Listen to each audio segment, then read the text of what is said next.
Morning, everyone. Welcome to another great event, which is part of the series of Morning Health Talks. I'm excited to have you all here and opportunity for us to be in this unofficial, cozy environment where we can discuss quite significant challenges. And today we have a topic which is called Catalyzing Change, Open Innovation in Lithuania's Healthcare Sector. So during the past events, we explored quite a bit of importance of healthcare data. We talked about rare diseases and how we can address all of these challenges. This time we decided that we need to kind of step even further and not only think about like on institutional level, how we can innovate, how we can create better technologies, but also to think about as a community and to think about the concept of open innovation, which is basically based on us sharing ideas and developing them together, and how we can use this concept, how we can use this open innovation idea in order to deliver better care for our patients and improve our healthcare sector. And so today we'll have a few great presentations. We will explore how national resources as our data, our research institutions, and our even businesses and startups or innovation community can work together in order to building this open innovation ecosystem in Lithuania. And then we will learn more about this, how this actually could work. What's the concept of open innovation? Because it might sound very simple in a name. It's just you need to be open, but there are, I think, a lot of things we need to learn. And of course, we'll have time to work together, to discuss, and to share our ideas on how we can go there together. And before going to our presentations and discussions, I would like to invite few speakers to open the event and for opening remarks. So we'll have one guest from EIT Health. So she's Beata Kurush. She is like RIS collaboration lead. So I would like to invite her and give some words to all of us.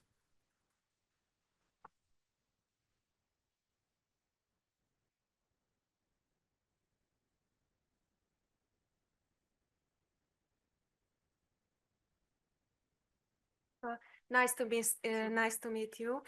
As your colleague mentioned, I'm Beata Kuruc from EIT Health, and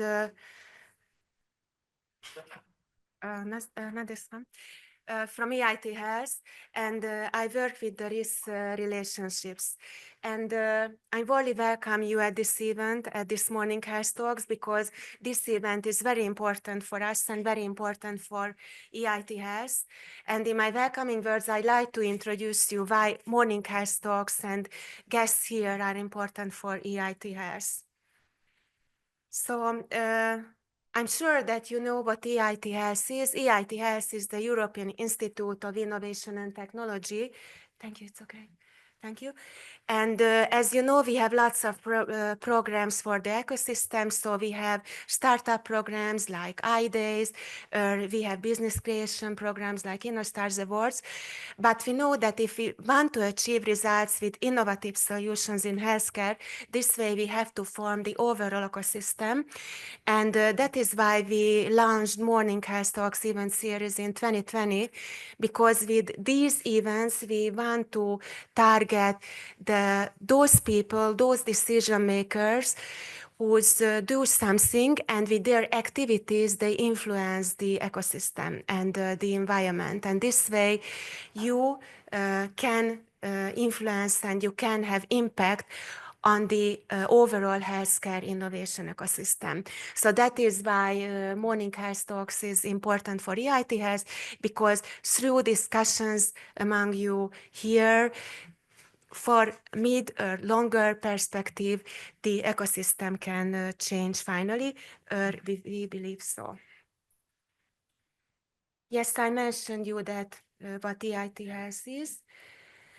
So, saying some words about Morning Health Talks. Morning Health Talks is going on in 13 Central, Eastern, and Southern European countries. and we aim to facilitate changes in healthcare system through discussions among the stakeholders. And with these discussions, we want to facilitate projects, collaborations with you finally in short, longer, or mid terms. And we always ask the organizers of Morning Health Talks events, so the EIT Health Risk Hubs, to focus on some topics which are important for healthcare innovations all over in Europe, so in your countries and in other countries as well. And I just listed some impressions for you. For example, in 2021, Morning Health Talks events in the 30 risk countries focused on digital health or ecosystem development. In 2022, events focused on DIGA, how startups can join to the German DIGA reimbursement system and hospital engagement. In 2023, Morning Health Talks focused on more innovative collaborations in healthcare. And now this year, we asked our EIT Health Risk Hubs to talk about open innovation collaborations in healthcare. And you may ask why. EIT has on this status that we know that open innovation and open innovation projects and collaborations are not so developed, not only in the countries of Central, Eastern, and Southern Europe, but these types of collaborations not so highly developed in the other parts of Europe where healthcare innovations are a more advanced level. So we know that open innovation is a challenge everywhere, but EIT Health says that, okay, but that is the reason why we should discuss about how open innovation can be embedded more in healthcare systems of the countries, because now everywhere the overall environment is changing very rapidly, and that is valid for healthcare as well. Healthcare is changing very rapidly, and there are very strong problems in healthcare systems. I don't want to talk about aging problems. I don't want to talk about civilization diseases. And the growing number of diseases, the growing number of patients and clients, that makes a big burden for healthcare. And if healthcare system wants to handle these problems, new innovations are needed. And finally, what I want to say that if someone works on an innovation, an innovative solution for healthcare, these innovations should be developed rapidly, and innovations normally very complex. So collaborations are needed behind innovations. And if we talk about collaborations of various sectors in healthcare, like hospitals or general practitioners or industry startups, academia, and so on, these are open innovation collaborations. So that is why we asked you to talk about open innovation collaborations this year, and to discuss what are the opportunities, what are the results, because we know that you have, and what are the burdens and what can be the step forward. So that is why we are here today. And very, very shortly, because Morning Health Talks events are going on this year in 13 countries, and we have 24 Morning Health Talks events. And of course, we have some feedbacks from these events. And as you know, that if we see the feedbacks, so the challenges for open innovation collaborations, healthcare data, that is always on the first place. I don't want to go into details, you know, the problem and challenges of healthcare data. But patient engagement, that is mentioned on the first places as well as a challenge for open innovation collaborations. And why? Not only because patients can be convinced to be more cautious regarding their health and healthcare, but patients must accept in the future that healthcare means not only personal meetings with doctor, but means digital health solutions. Patients should accept this situation. Patients should contribute to the changes in healthcare in the future and not refuse the changes. So that is why patient engagement and working with individuals or patient organizations, that is mentioned as well as an important factor in the events. And it was very surprising for us that the role of potential national centers in open innovation collaborations.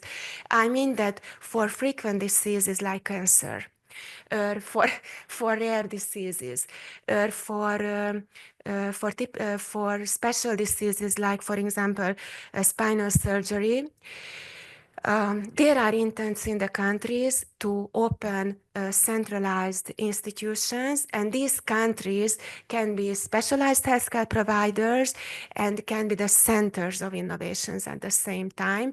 And the role of these institutions in open innovation collaborations, that seems to be also important for the countries and for the national stakeholders. And I added there legal changes.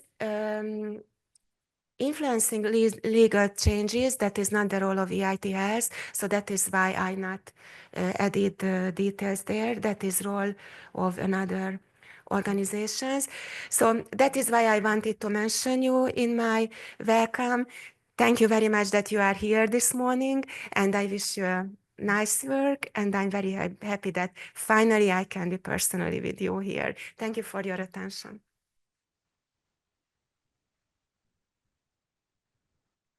Thank you so much, Beth. Thanks for this overview of what's happening in Europe. And actually, it helps us well for us to also to feel familiar with other countries and understand we're not alone. So basically, the problems we face, sometimes we think it's only for us, we somehow unique. But basically, what we've seen here is common European problems. So before I jump to the second opening speech, I just remember that I feel so familiar with all of you. So I didn't introduce myself. So I'm Antanas. I'm a radiologist, so I still practice as a doctor, but I also run innovations department in our hospital, Kaunas Clinics, where we kind of also face most of the problems listed here. And I really keen to learn all of you and find new ways how we can cooperate all together. So now I would like to hand out to the second opening speech for Milda Kurchauskaitė. She is the national contact point of EIT program. So the floor is yours.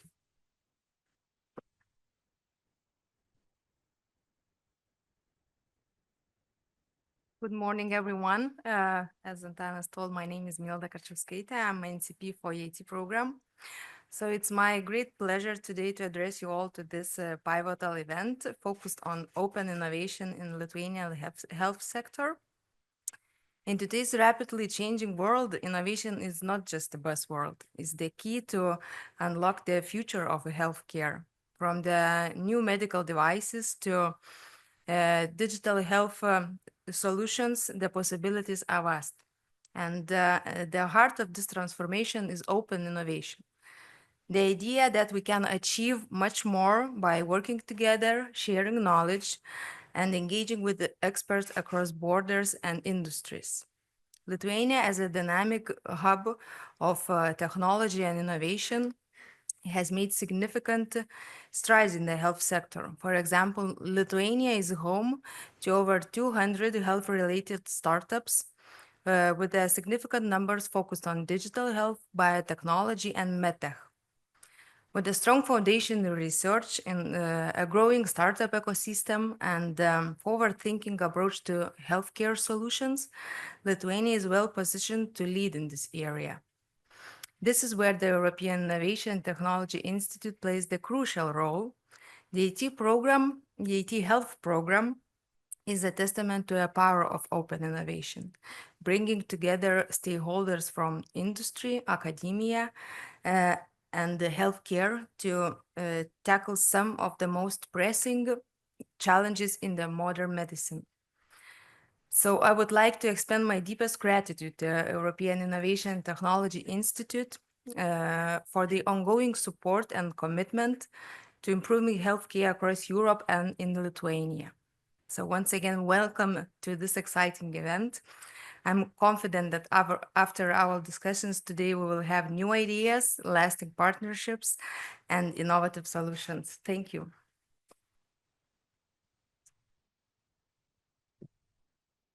Thank you very much, and thank you, Milda, for allowing us to stay in this great community and to be able to kind of collaborate with EIT Health. So thank you so much for opening speeches, and now we will go more towards understanding our landscape. So we'll moving towards the session which is called Resources Building Open Innovation. So we will discuss a bit what do we actually need, what do we actually have as a country. So we will have speakers from our research council who will give a bit of perspective how we can innovate through research, what kind of resources we have. We also have our national agency, which is more working with innovation and companies and how these could be part of this open innovation environment. And of course, we have our beloved national state data agency that we kind of collaborate more and more, and we see that their work also gets a lot of traction in helping us to kind of think about the ways how we can work with data, deal with data in a way that we never thought it's possible, or we knew it's possible maybe in some countries, but we'll learn more what we can actually do in our country. So I will start from Aurelia Povilaitė. She is a national contact point head in Lithuanian Research Council, and she will give a bit of perspective from research community and initiatives that they're coordinating. Thank you very much. Good morning, everyone. Yes, round of applause. Welcome to those joining us online, not only here in presence in Kaunas. Yes, thank you. I will talk about the Horizon Europe program. And why I'm talking about Horizon Europe program, it's obviously Horizon Europe has EIT in its program, so it is a whole family. But rather than presenting a data and statistics and talking about, okay, this is where you can go, this is where you can apply, because it's obvious, you just can get in touch with national contact points and we will help you. I want to talk about how Horizon Europe is actually a real catalyst for the open innovation. And it's something you might not have considered that as a platform to get the funding, and especially in health. So it all starts with a strategy, whereas with any other strategy, Horizon Europe is the same. So what do we need to do? We need to take a look at three strategic objectives that Horizon Europe has for 25-27. It's a program that runs until the end of 2027. Green transition, we all know about that. Digital transition, and resilient, competitive, inclusive, and democratic Europe. What those three strategic objectives means is that health actually can fit in all of them. It's about digitalizing, it's about making sure that we live in a nice, safe environment, with a healthy people, and that we build resilient infrastructures and health systems as well across Europe. The Horizon Europe philosophy itself is all about the fostering collaborations across the borders. And what Beata mentioned and what we have heard from Milda, it is about bringing different stakeholders together. And that's what the Horizon Europe is for. And it is really those cross-border collaborations are principles of the open innovation. Because majority of the calls, as we will see, majority of the program of the Horizon Europe is all about collaboration with different stakeholders. How many of you here, can you raise the hand, know about the Horizon Europe program? Not the NCPs. Okay, pretty much all of you. Here you go. You're very well familiar and very well know that. Except probably from two thematic areas, European Research Council and European Innovation Council, the rest of the program is focused on the collaboration and knowledge sharing. If we take a look at the technology readiness level, the Horizon covers all from the basic research up to TRL 9. And why do I talk about technology readiness level?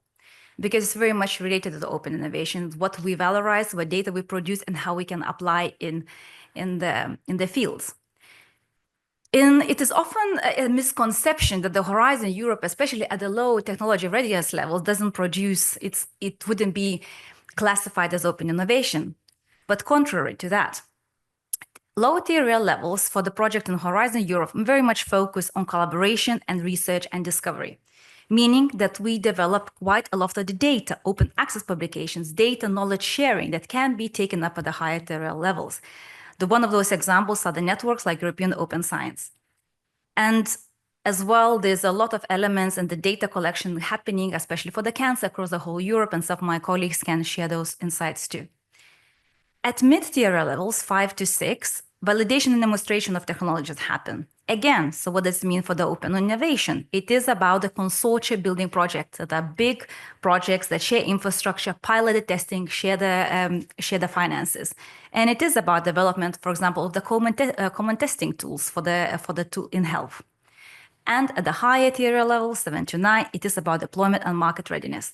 Scaling innovations through Innovation European Council, going to the EIT health calls, and knowledge valorization.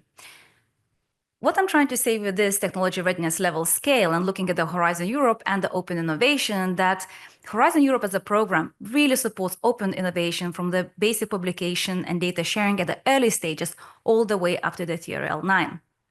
And for the health, especially, there's all of the scale for the projects.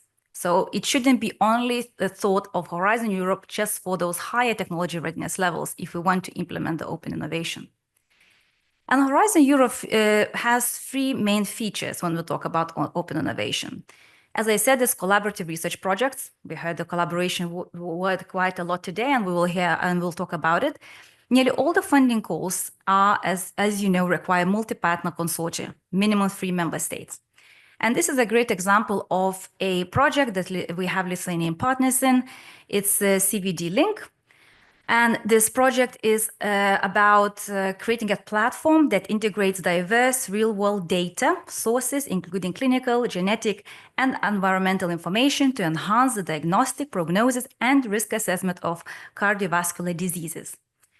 That is a project funded by Horizon Europe that really well reflects what we are talking about, the key open innovation in health. What are the key aspects of this project? If we look at the open innovation, so collaboration. 7 countries are the partners, including academia, business, healthcare providers, tech firms, research organizations. So already we have a quadruple helix approach. We have data integration and sharing, that we will talk about the data today. There is aim to design European-wide federated platform, meaning that those 7 countries will not be enough, meaning that we will have to go beyond those 7 countries and cover the rest of the Europe. There's ambition to link clinical, genetic, and real-world data as well that will enable comprehensive analysis and personal interventions. So again, data sharing beyond those 7 countries will be required. AI-driven precision medicine, another element where we talk about the innovation, we can see more machine learning, AI being used in open innovation projects. So they utilize artificial intelligence. The approach leverages for the cutting edge technology to really enhance those outcomes. And last but not least, it's a validation adoption again for this project that requires multi-actor approach, that requires finance sharing, and it requires going beyond the comfort zone. The project also focuses on best practices, cost effectiveness, and best practice cannot happen in isolation. Again, bridging the borders. So this is a very good example of the pillar 2 calls for the cluster. This is for the cluster 1, but for cluster 4 that focuses on digital, that demonstrates how Horizon Europe calls support the open innovation and encourages collaboration.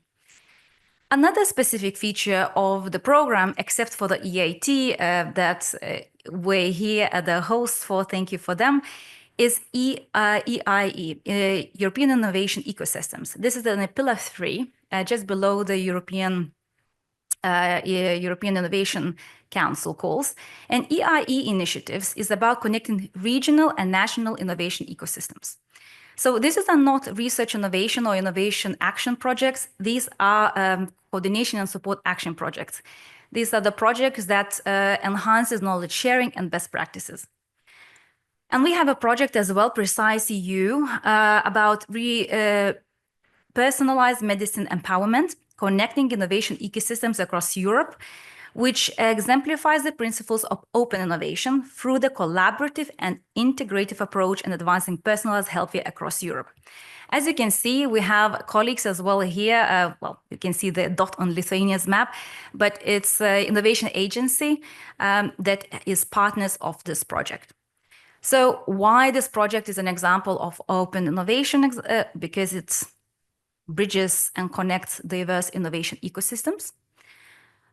Regional authorities, innovation clusters, universities, centers, NGOs, all of these are part of this consortium.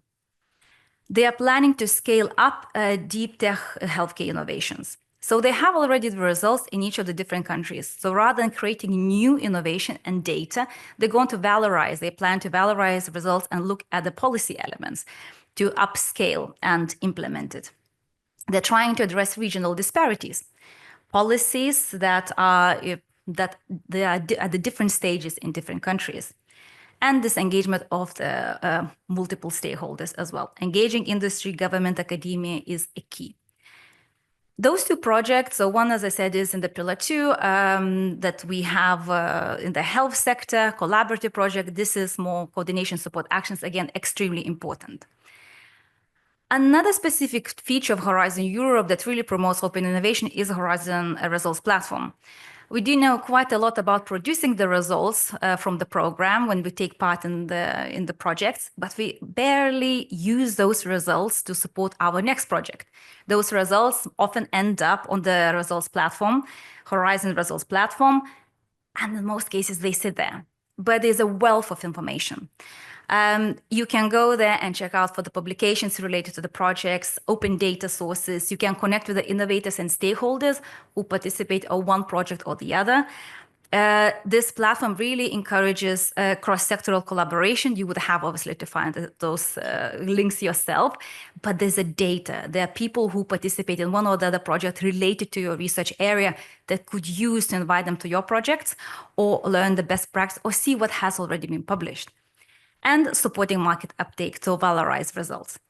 Besides the Horizon Results Platform, there is European IP Desk and Digital Innovations Hubs as well that supports open innovation in Horizon Europe.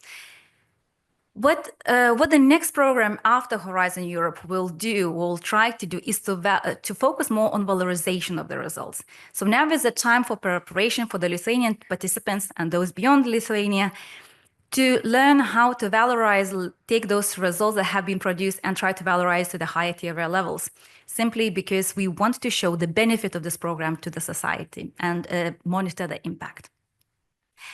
And the last feature of the open innovation from Horizon Europe program is the policies, and there's plenty of those.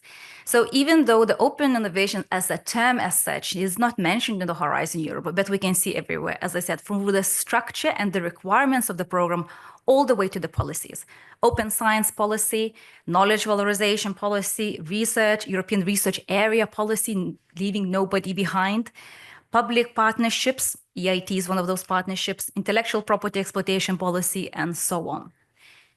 And as well, what the program is trying to demonstrate is that impact. And the impact of the open innovation is probably, that's why this philosophy and method is being used, is faster achieved rather than starting from the basic research. And the development of the COVID vaccines as well is one of those examples for the program. So when people take part in the Horizon Europe and think about open innovation or these other words to talk about this term, there's clear benefits. And this is what we try to highlight to our participants. And that for the academic, for academia, it's access to the industry level funding, expertise, opportunities. For SMEs as well, partnerships, is just we need to learn how to talk to each other. I think so the culture should be here over covering all of the aspects. Often academia and businesses come together and they speak different languages, even though they mean the same thing. Policymakers and societal benefit. Societal benefit will be key in the new program after Horizon Europe. And this is the time where I really urge people start thinking, okay, how we can involve societal partners, social sciences and humanities project people in our projects, because the benefit will have to be demonstrated even more so than now in Horizon Europe. So, as I said, even though the program does not specify open innovation as such, you will not find it in the strategic documents or you will not find it in the call text, but there's other words that actually shouts and screams that this program is about the open innovation, through health to digital to bioeconomy and upscaling innovation. The words that you will find is collaboration, public inclusiveness, sharing, cross-border, private engagement ecosystems, living labs, and etc. Test beds. So all of these words are forming the philosophy of the Horizon Europe. And if you ever get lost finding your way through the Horizon Europe and you need help and say, okay, I'm applying for this, I need collaborative project, I don't know where to go. We have a big team to support you and guide you. There's a lot of us, so no question is a small one.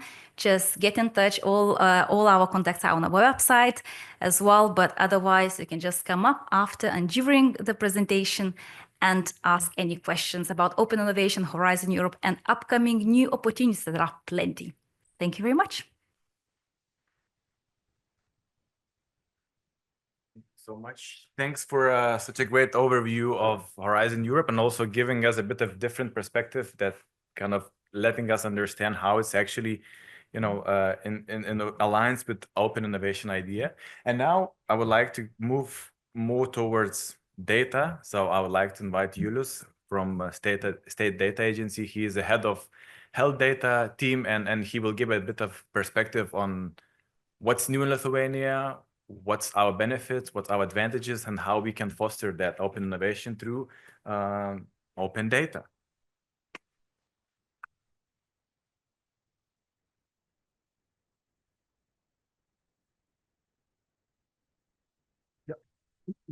Hi, everyone. So today I'll talk a bit about ourselves. I'll talk a bit about what State Data Agency. I'm sure you've all heard much about this, but I'll mention a bit about what we're doing, and I'll talk about things that we're not doing, but we should be doing.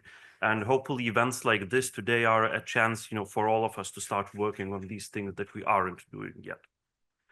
So today's topic was open innovation, and I started to think, what's open innovation for us? What's a good model of innovating openly for me? And I remembered Bell Laboratories. If you're familiar with it, that's a research and development, let's say, laboratory that was established roughly 120 years ago, the early 20th century, in the US. This is a later building, but at the peak of its time, Bell employed tens of thousands of scientists alone to do research of all sorts. But what's important, it's not a university, it's not a public institution. It was the research arm of the telephone company of AT&T, which, if you're familiar with the American business somewhat, that was basically the monopoly for telephone in the US for 100 years. Everything to do with telephone connectivity was AT&T. So they had a huge monopoly, lots of money, and they could fund this establishment. Now, why is this related to innovations in any way? What I like about this laboratory is that the scientist's job was do something with telephone. We don't care too much what, but as long as it is vaguely related to connectivity in some way, it will probably be useful for us. I find that interesting is an example of where innovations were not immediately evaluated for short-term profit, even though it was in the private sector. It was assumed that sooner or later, any good research, any good developments will help the parent company. And also there was a lot of government pressure on the company to use their monopoly wisely so that AT&T had an argument that, okay, look, we're working on something that will be useful for the public as well. So it ended up being quite an innovative area. Now, mostly, of course, these people worked on telephone things. So, you know, engineers sitting and measuring how telephone wires sway in the wind and how thick they need to be and things like that. But also they gave us things like transistors were invented here, solar cells were invented here, movies with sound were invented here, Unix, C++ for those of you interested in computers, 10 Nobel Prizes, 5 Turing Awards, and at the peak 4 patents a day were awarded for this laboratory alone. So something was going well here.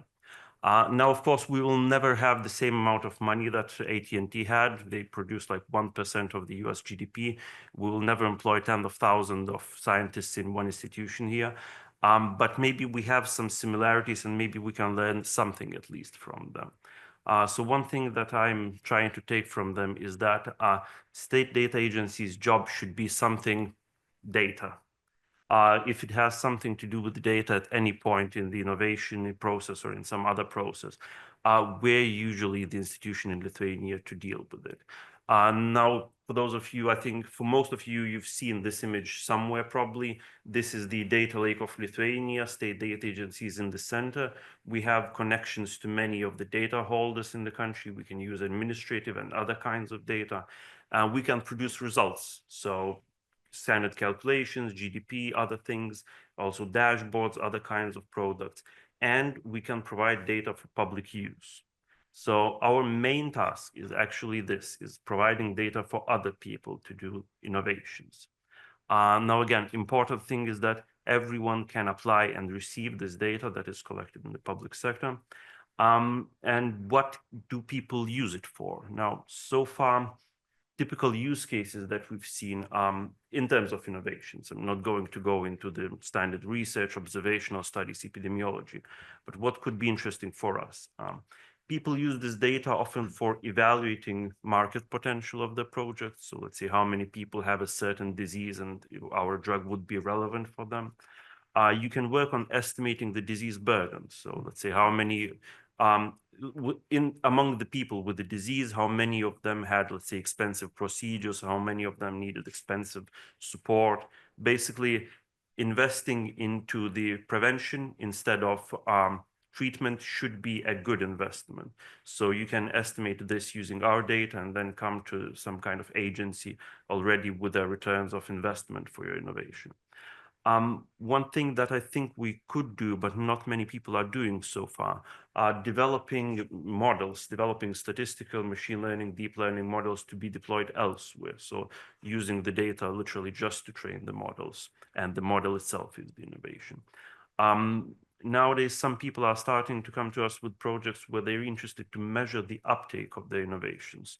So let's say we're talking about a drug and see how much of that drug was getting sold, things that it would be harder to measure by yourself as the producer of the drug. Now, most of these projects, they use the standard data access pathway that, again, probably is familiar to most of you. For those not familiar, this is what will be available under EHDS everywhere in Europe. And this is what is available in Lithuania right now and already for a couple of years. Applicants apply to us through an online form. We check the data availability. We talk to the data holders. We combine the data from whatever source is needed. We work out the costs. We get the data from the holders, link it, select it, pseudonymize, provide it for the app. Now, what's more interesting maybe is what we can do besides these simple tasks. So recently we're starting to experiment with other kinds of tasks. So this is where my job is data is coming from. Creating dashboards is a popular one.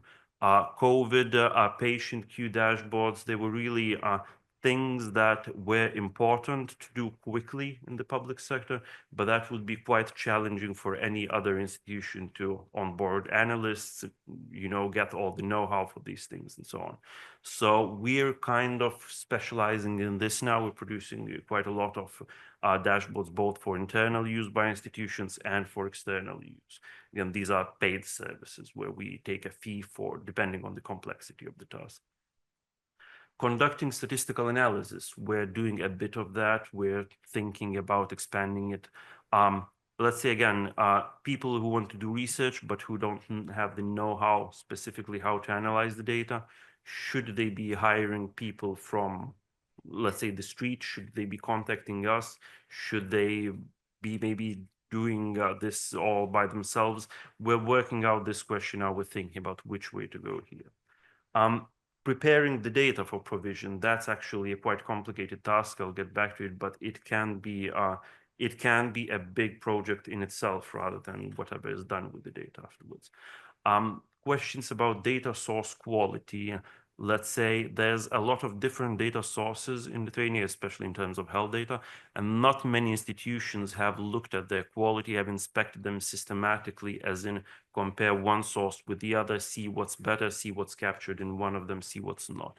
Again, this is a niche that needs to be filled. working out good metadata, working out on the catalogs of data sets, working out correct formats for data, formats for metadata, standards for data. These are all questions that you can approach us with. We're not taking on all of these questions for ourselves, but we're kind of getting to be the contact point for all of this, and we can at least direct people to where it's needed. Data exchange between institutions, interoperability. This is kind of things that we're kind of doing now. We're hoping to move away from it a bit, but again, whenever fast, efficient data exchange needed, we can utilize our technical abilities, our technical products, our platforms to use to achieve these things relatively quickly. Now about the preparing data a bit. So let's say this is a kind of a project where we can use these existing pathways, we can use these standard government services to be creative and to achieve more things that are not so obvious. So it turned out that a lot of health data in Lithuania is stored in free text, for example. So a big challenge is both whether we can provide such data safely and whether the applicants can use such data effectively. So we're now starting a few projects, some with the Antanas here, some with other institutions, where applicants specify, come to us with their problem, but instead of us providing the data for the applicant to solve their own problem, actually the biggest work is done inside the data agency, where we work out some complex models to prepare the data. So again, structuring free text, converting it into some kind of specific parameters to be extracted, and then the analysis part is quite simple and can be done relatively openly. For a bit more interesting case study, we're currently piloting, we have done this before with, let's say, non-AI procedures, but we're also currently piloting AI for this application, specifically for extracting electrocardiogram conclusions from free text. We're achieving quite good results. Again, it has its own problems, but it opens up possibilities that were not possible before, I would say, and that would take a lot of cooperation, a lot of investment, if we were to do this institution by institution separately. The centralization of all the data problems in one institution allows us to tackle these more complicated things.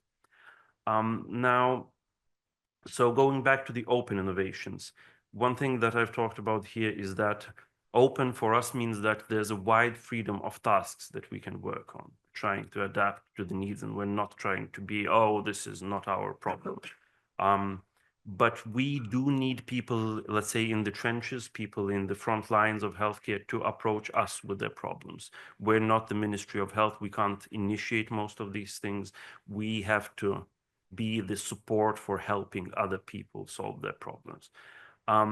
Another thing that I think is very important to mention when we're talking about open innovations is that our processes are equal to everyone, which means businesses, startups, researchers, everyone can talk to us, everyone can use these services more or less on equal terms.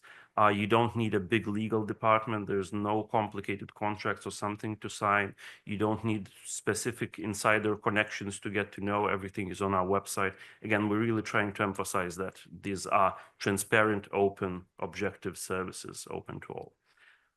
What do we need from other institutions, however? We need all institutions to be accessible. There's nothing we can do if institutions don't collaborate with us, if institutions don't provide data, if institutions set barriers or set extreme prices for accessing the data. All institutions, based on the current national and EU law, the EHDS, which will come into force in a couple of months, all institutions must provide data on request already.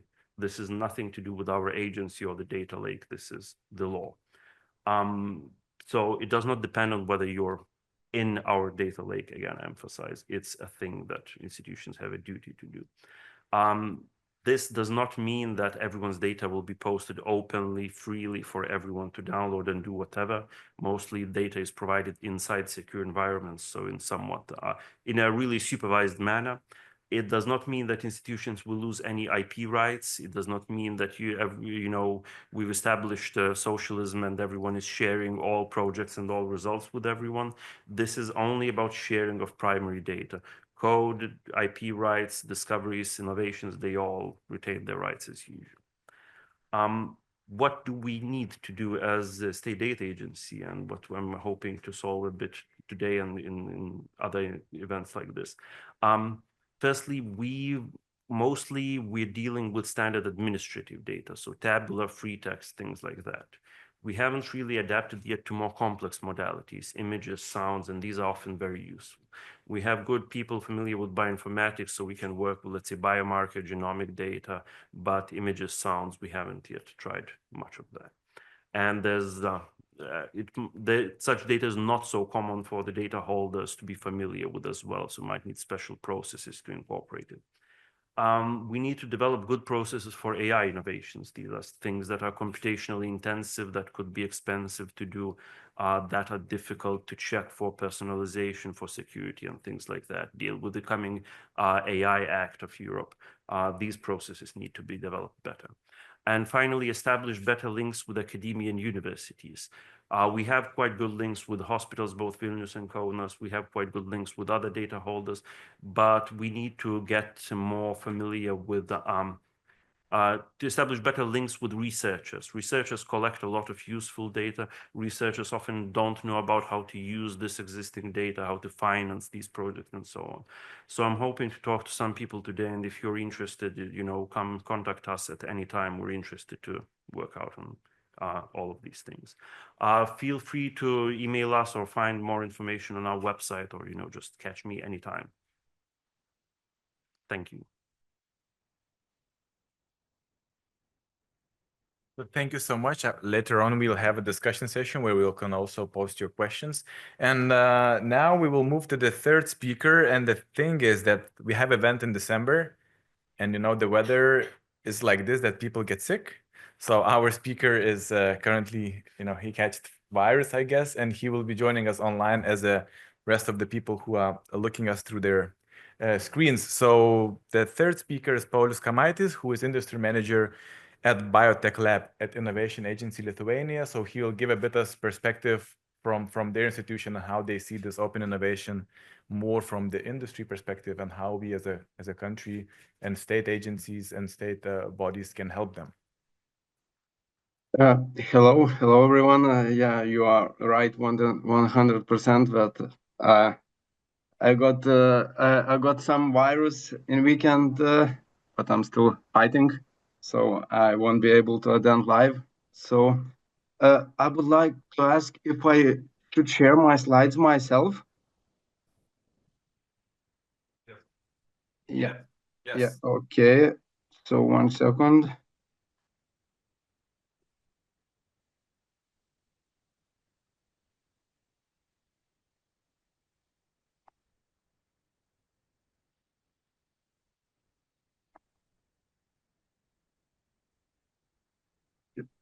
Yes. It seems that yes, it's perfect now. Yeah, just do slideshow and that would be great. Okay. No, it's fine. Yeah. Yeah, perfect. Thanks. Okay. So thank you for inviting me again. Sorry for not be able to attend live.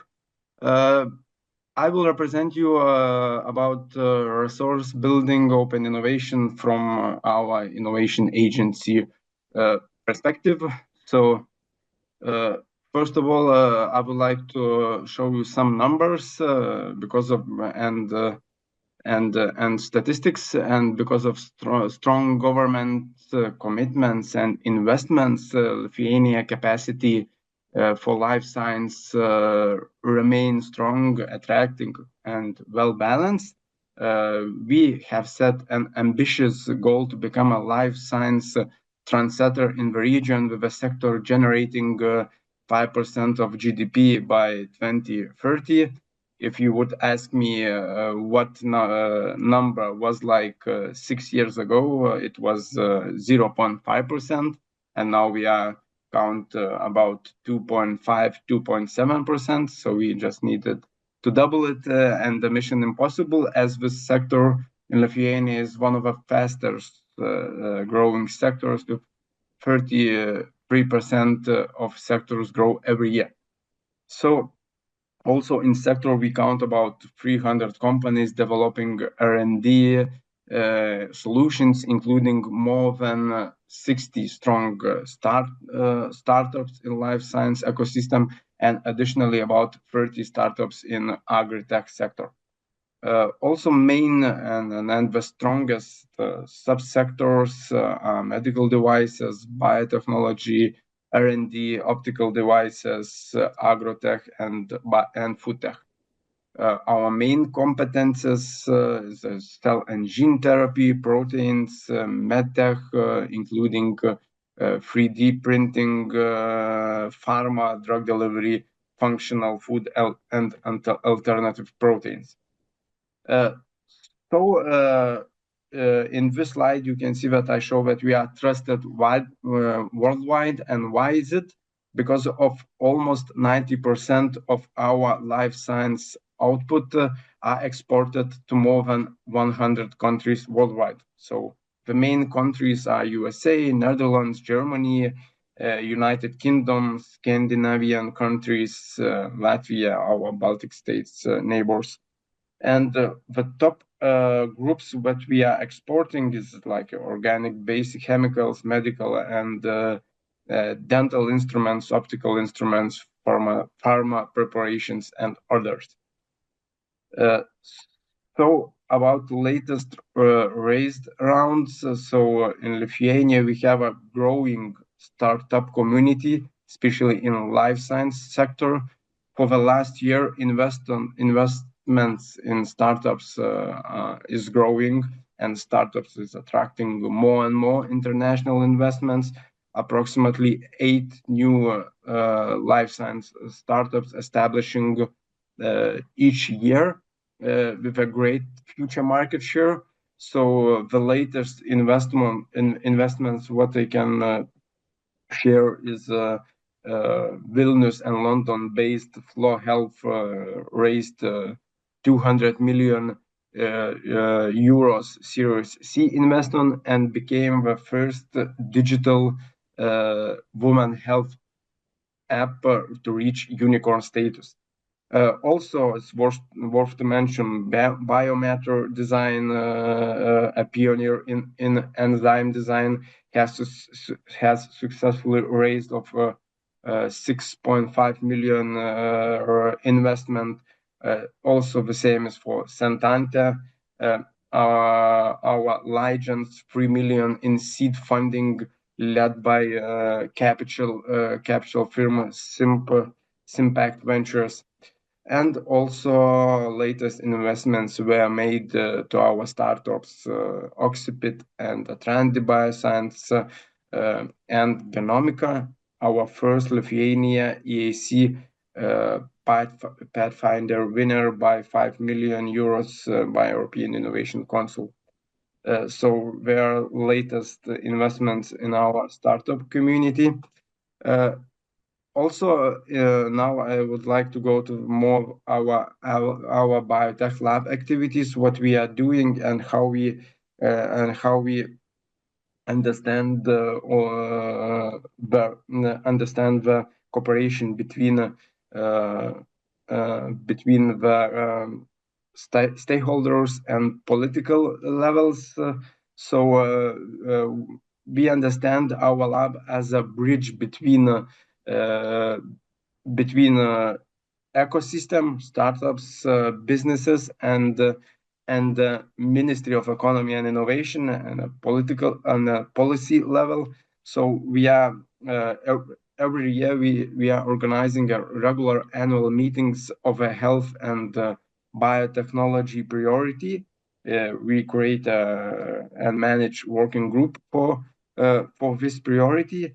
And the working group is responsible for monitoring and progressive of smart specialization initiatives and evaluating the impact of all the priority of health and biotechnology.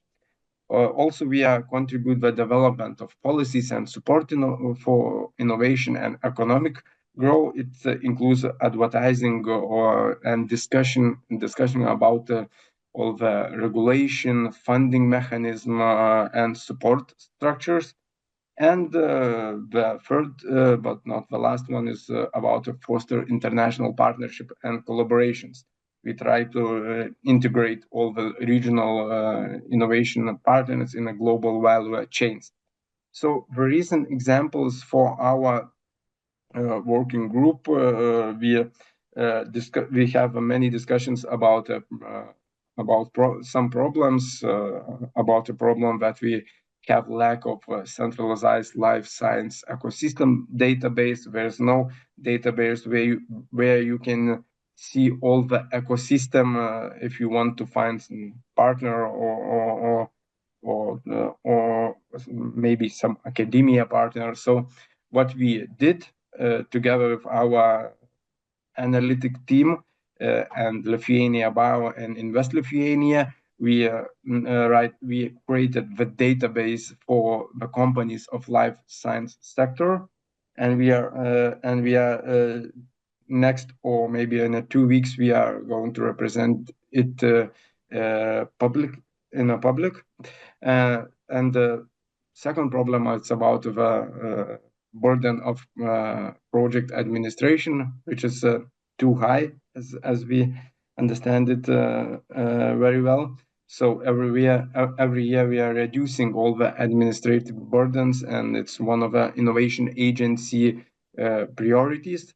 So according to our methodology in 2023, the administrative burdens were reduced by 10.5%. And the last one is a problem we are discussing a lot. It's about access to health data for personalized medical purpose. So we have a solution in which many of you participated in a first pilot project of secondary usage of health data for startups. So we are still waiting for some outcomes and at what we can do next. Short about this and slide about this project. So it's the project launched in the first quarter of 2024. Innovation Agency was a partner together with many of partners, and many of you are in Kaunas right now. So we get 10 applicants to participate in this pilot project, and the winner is Brachydos, a startup developing advanced dosimetry systems to enhance quality assurance and monitoring in brachytherapy and of the most prevalent cancer treatments. So I believe that this project is a kind of good start to develop more about our secondary health usage data. So it could be a good start to do many other programs, because many of stakeholders come to one place and discuss a lot about all these problems, what we are facing, and how we should tackle them. So about slide about our activities, what we are doing as a biotech lab in an innovation agency. I divided it into 3 sections. So first of all, we are having presentation of life science sector and partnerships during international events. This year we had a great event in London Biotechnology Show. We did a side event, it's called From Pink Soup to Afternoon Tea, navigating UK business and Lithuania business together. Also, we had a great event in Oslo Innovation Week. It's about big data and AI in life sciences.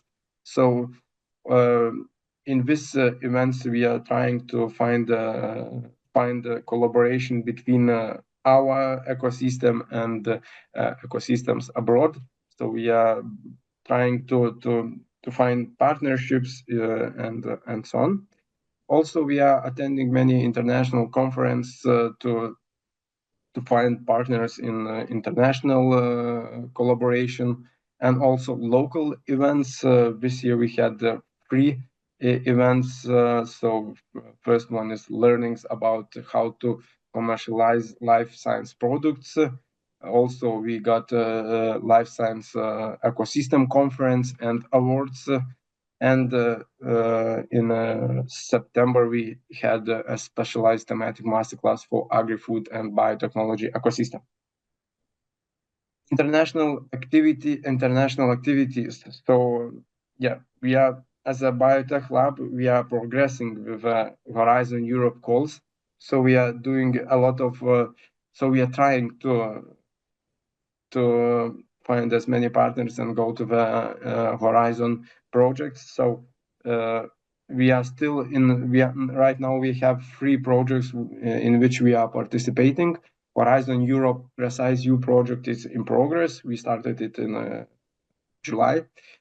We have a successful application for Horizon International funding for BioReady Plus project. It starts in 2025 June, and also we are under evaluation in a project of Horizon Talent Videra.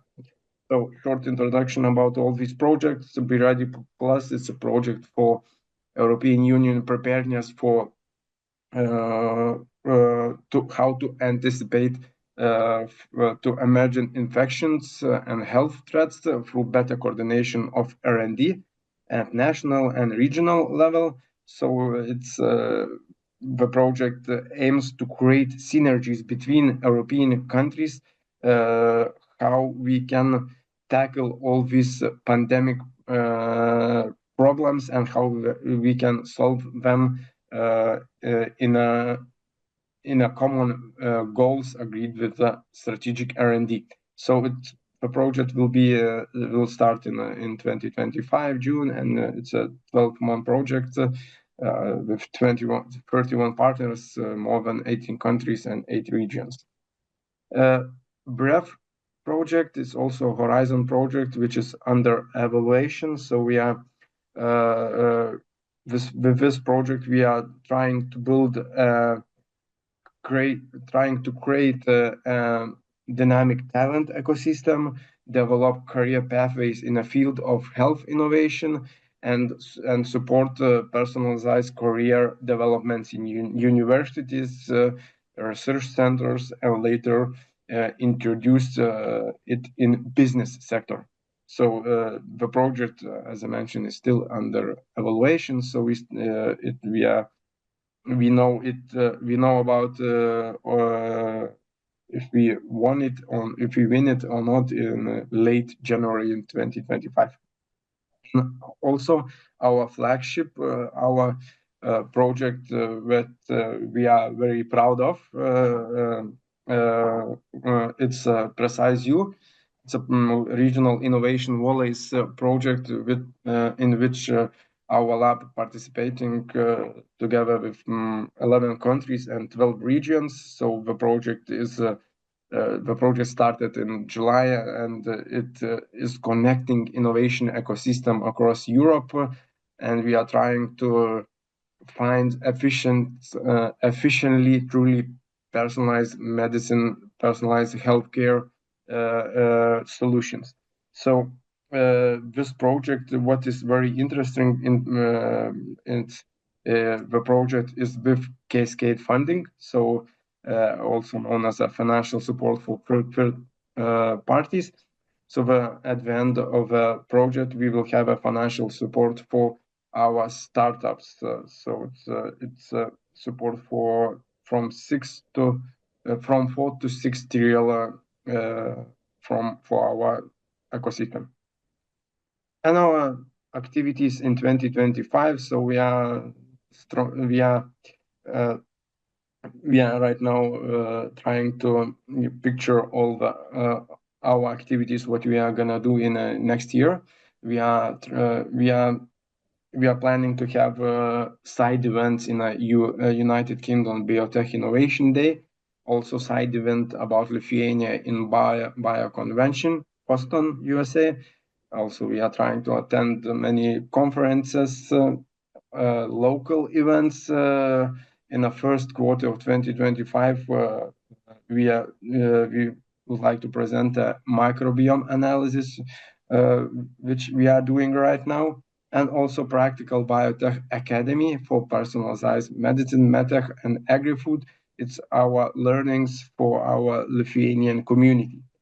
Right now, we are also having discussions with IIT Food Accelerator program. We would like to have a IIT Food Acceleration program for alternative proteins in Lithuania next year. So we are under discussions, and I think the project will be next year. Also, our project, one project which will start in 2025 September, I guess. It's a project aimed to promote our internal community to promote the development of a new projects and development of existing one as a promote technology transfer. So it's a project for our startups to build a product for trial 4 to 6 and find the partners. And also the last slide from me, it's how without not advertising our most important event. So next year, we kindly invite you to participate in our biggest event of life sciences. It's Life Science Baltics. That provides an opportunity to explore Baltic region, the ecosystem, what we got. So we are trying to gather as much as possible global biotechnology, pharma, and medical devices leaders. So the event slogan this year will be the most personalized event for your growth. It's a full day event with many business, universities, startups, investors, and other communities. So we would like to, and also not to forget, it's our main topics. So main topics of next year conference focus on the latest achievements in the life science, including health data for personalized medicine, latest AI solutions, new drug discovery development, emerging trends, multiomics, neurotechnologies, CRISP, femtech, and future food. So that's all from me. Thank you. Thank you for such a comprehensive presentation of what you're doing. So I'll just ask you to stay with us for another 15 minutes, and we will have a brief discussion with the previous speakers. Julius, Aurelia, if you could just join us here. Paulius, of course, we will ask you to be, to stay with us through online. And then, so we will just discuss here a bit. Oh, you put me in the middle, so this is, thank you so much. So so first, thank you so much for letting us know of what you're doing and how you can contribute. And of course, before we start, I would like to say that anyone who has a question, I think this is a perfect time with this kind of unofficial environment, so you can definitely maybe have some specific questions for the speakers, maybe have some questions for Open Innovation Lithuania, for our ecosystem. So feel free, raise your hand, and it would be amazing if you would engage in our conversation. As well, the same applies to those who joining us online. I know there are several people joining us there. So if you have any questions, or maybe pop that in the chat, and we will kind of then ask. So I'll start with you, Aurelia, with the, we had the great presentation and better overview of what's happening with Horizon Europe, maybe a bit different perspective. And you kind of touched a bit of something that's kind of a bit of elephant in the room for a long time. We invest a lot in research, we invest a lot like in doing projects, everybody has the work. And in some countries and some institutions, basically getting Horizon became a business on its own. So we focus on project, we focus on funding people, in terms of getting salary, but maybe we're not that much focused on bringing it to the patients. Because I'm talking from healthcare perspective. Even though I work with these projects, I'm involved, but my ultimate goal is like how we can improve our, patients' health. And if I see that our hospital is like in the 40 projects, and then when I look through them, And basically, I don't see much of this, what's been done that applies to our patients. So what do you think, what are the obstacles? What's your idea of, and you mentioned that maybe the future kind of calls will be more focused on this kind of what's work. Maybe let's invest 3-5 years to implementing things rather than creating something new. So what's your perspective on that, and how we as a, providers and community in healthcare could benefit more maybe from these great research solutions? Thank you very much. Wow, what a complicated and a long question. There's no short answer to that. The Horizon Europe program, as probably every single research program or innovation program, is about the impact. What is the result at the end for me, for the economy, for the technology development?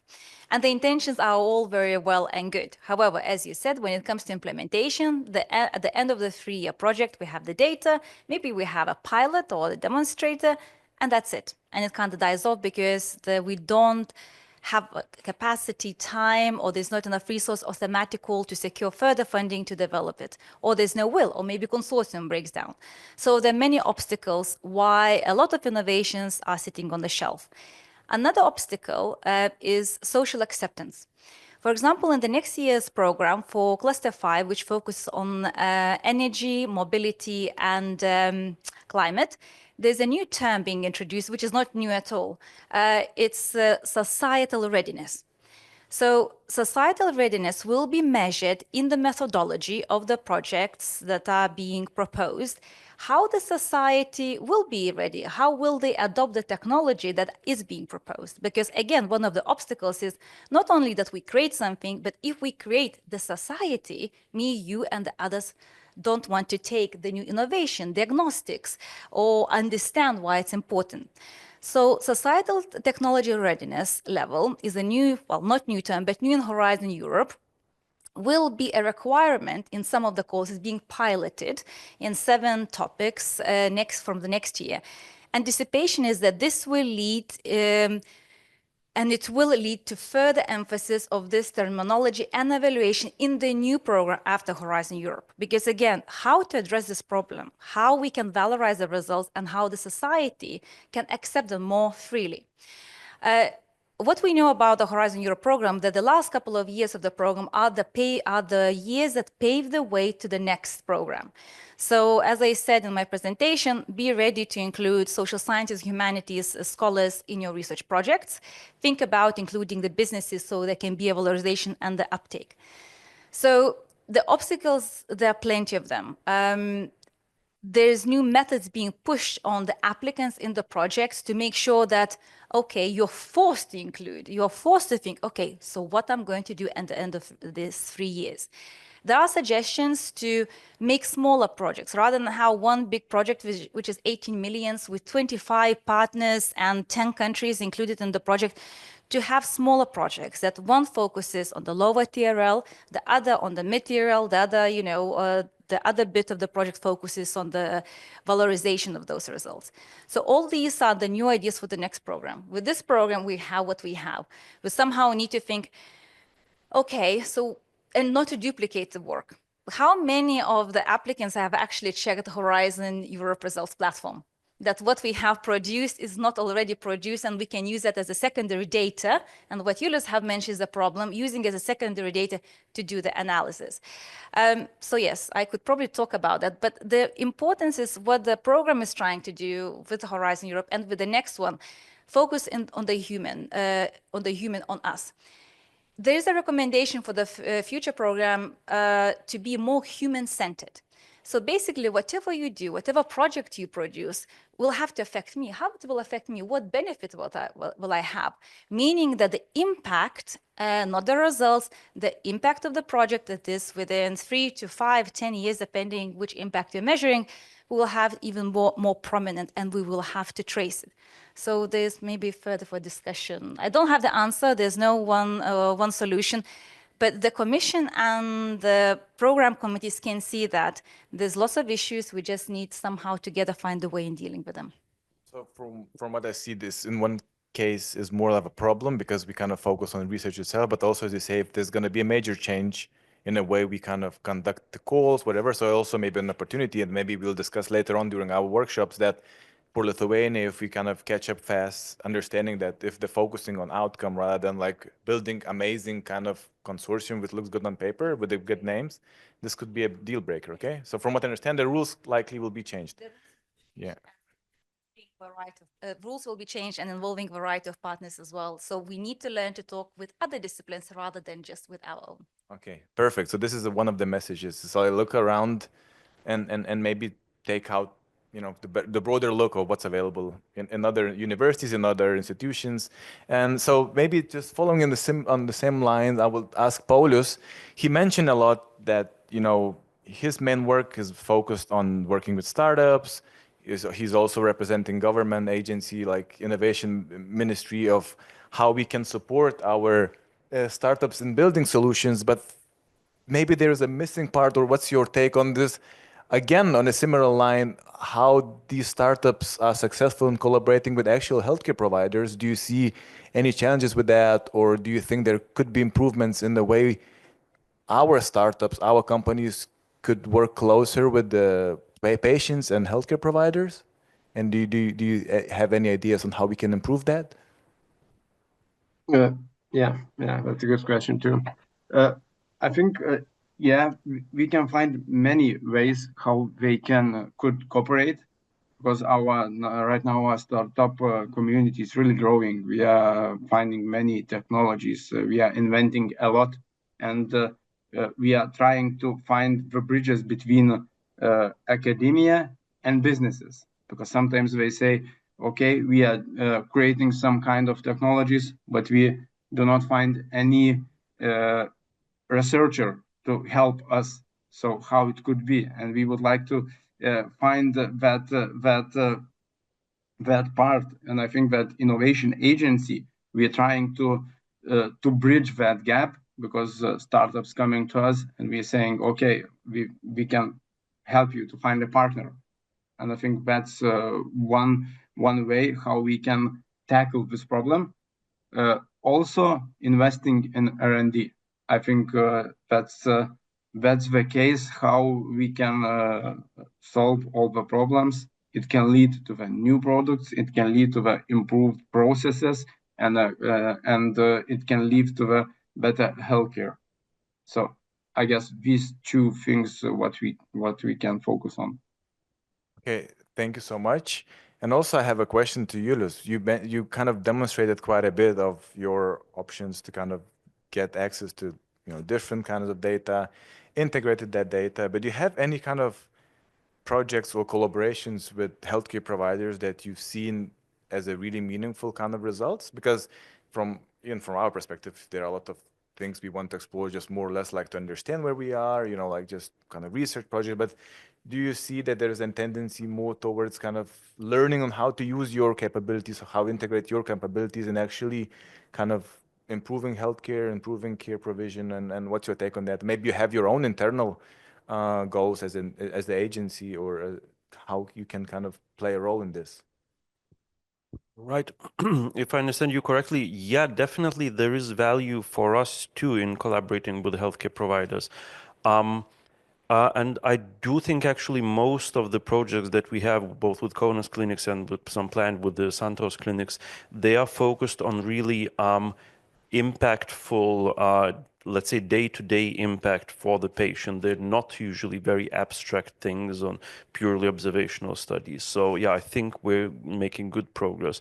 But just to continue on Paulius' comment, I'd just like to add that we have good collaborations now, good contacts with healthcare providers, but there is definitely a lack of contacts also between, let's say, healthcare academia and the healthcare area and other areas of academia, other areas of businesses. Because even within the same academia, we have people coming in from, you know, the health departments and saying, oh, I can't analyze the data, could you find somebody? And people from the math department coming in and saying, I'd like to work with real data, but I don't have it. And there's definitely a need for hubs in both within academia and between academia and other sectors.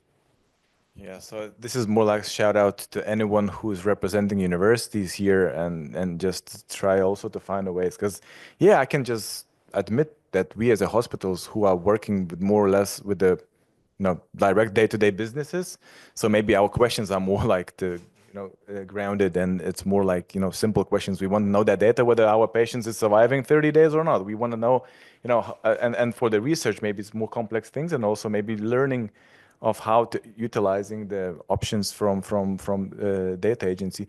But also just a follow-up question. So you mentioned as well that kind of Lithuania is more or less like leading the way in a way of European health data space, which is definitely going to be European regulation, and we will all need to kind of, work in that environment. So what are developments you see in the European, because I know you're involved in quite a bit of this European perspective on this European health data space, and where do you think could lie our competitive advantage if we want to be the country that's leading the way and utilizing this opportunity? I would say it's not like something that the regulations creates only, limitations, it's also the opportunity. So you working there, you have your experience, what's your take on that?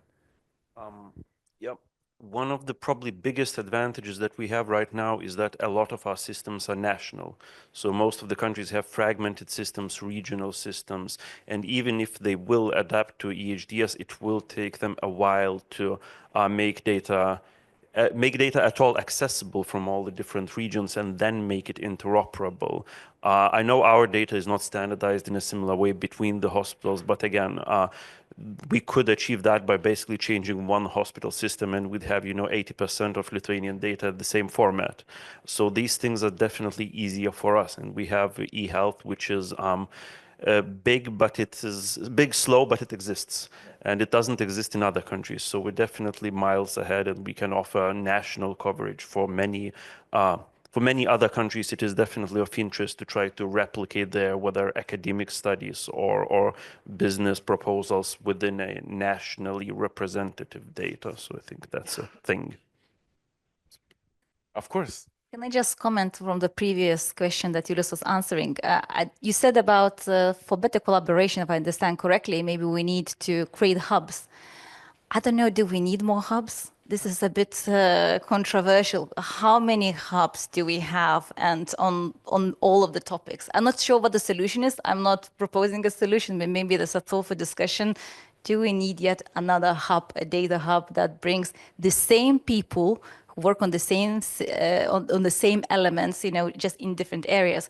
We don't have expanse critical mass, so you can bring the new people in. It's going to be the same expert. You will be there, other colleagues sitting around here will be in the hub, but there will be in other hubs too.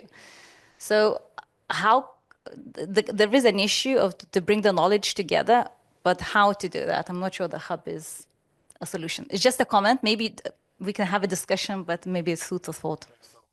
It's definitely great, I think, observation, because it's like yet another working group, but this is similar to, for example, digital health. If you go to European events, 80% of people all the time there, you know them, you know how their life doing, you know what the projects they're doing, but it's nothing that somehow we kind of say grow and involve people who are not like big believers, because I'm not sure like if you have all believers sitting in the same room who already know that 5 years that it's supposed to be here. And I think this is a very good shout out for us here, because also to share what we're doing, maybe because all of the hubs is here, and this is also maybe for anyone who has any comments, ideas of how we can improve that, because apparently we don't have this answer, and apparently we will not get more hubs. But I'm joking. But it's a really big problem, and it's fragmentation. It's not only in hubs, also in our IT and our standards is something I need to overcome. But I would like to give a floor to people who are listening here, and if you have any questions, because we have another 5 minutes, so we could use this time, and if you have yes, I'll just give you a mic. Thank you very much. Firstly, my name is Edvinas. I came from Vytautas Magnus University center called Minded, but I don't have like a question, but more a remark, because you said that if I have an idea or solution, sometime what might help to improve innovations, I would say first, and then I will want to put this idea to you for further discussion. So first thing I believe is that to change focus from making a project to creating innovations. because this mind shift is a very strong, and for all the agencies as well, because we're working with some projects. So personal issue, let's say like that. And the second part would be probably more relative for all the hubs and institutions. I believe, personal belief, to discuss for you, include more marketing people, because marketing is not a waste of money, it's an investment for better knowledges and to work within the sales funnel, because sales funnel is not very common in this particular institution. So what do you think about involving more marketing department and more be all like sales driven?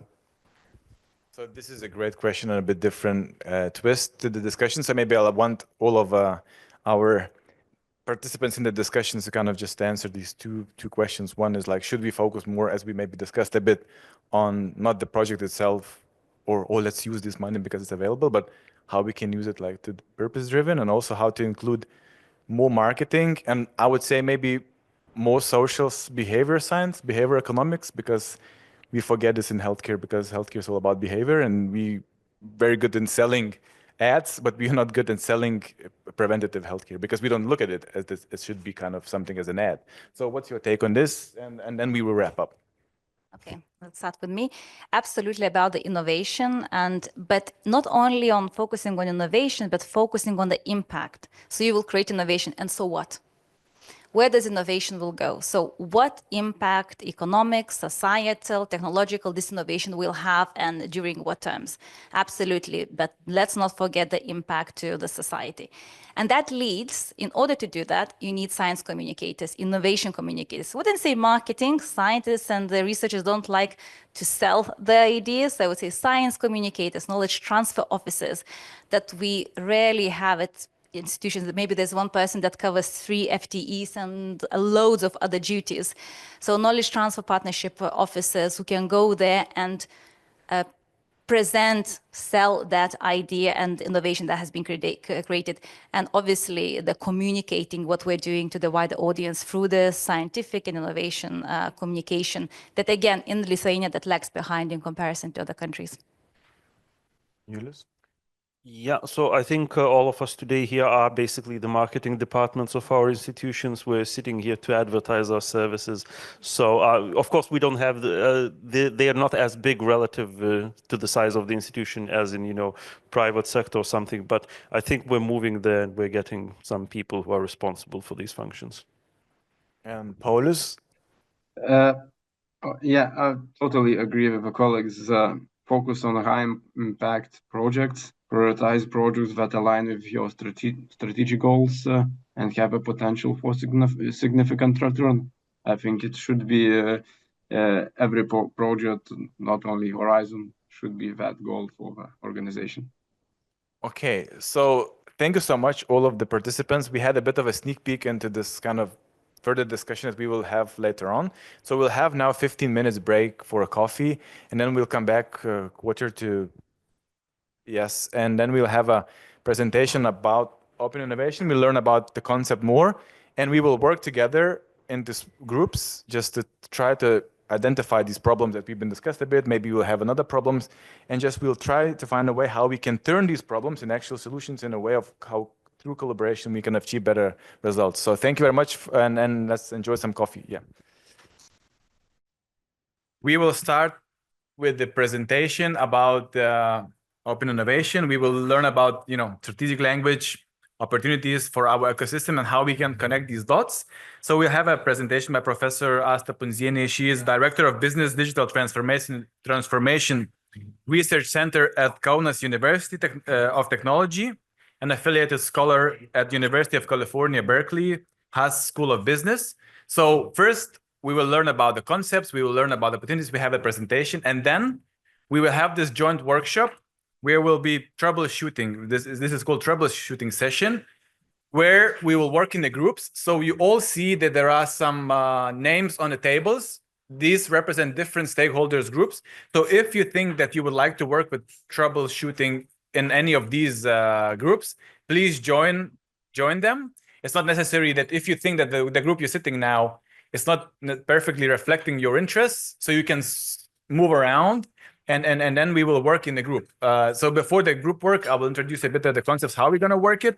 So now I think we will start with the presentation and then we will work together and we'll have time to share your problems.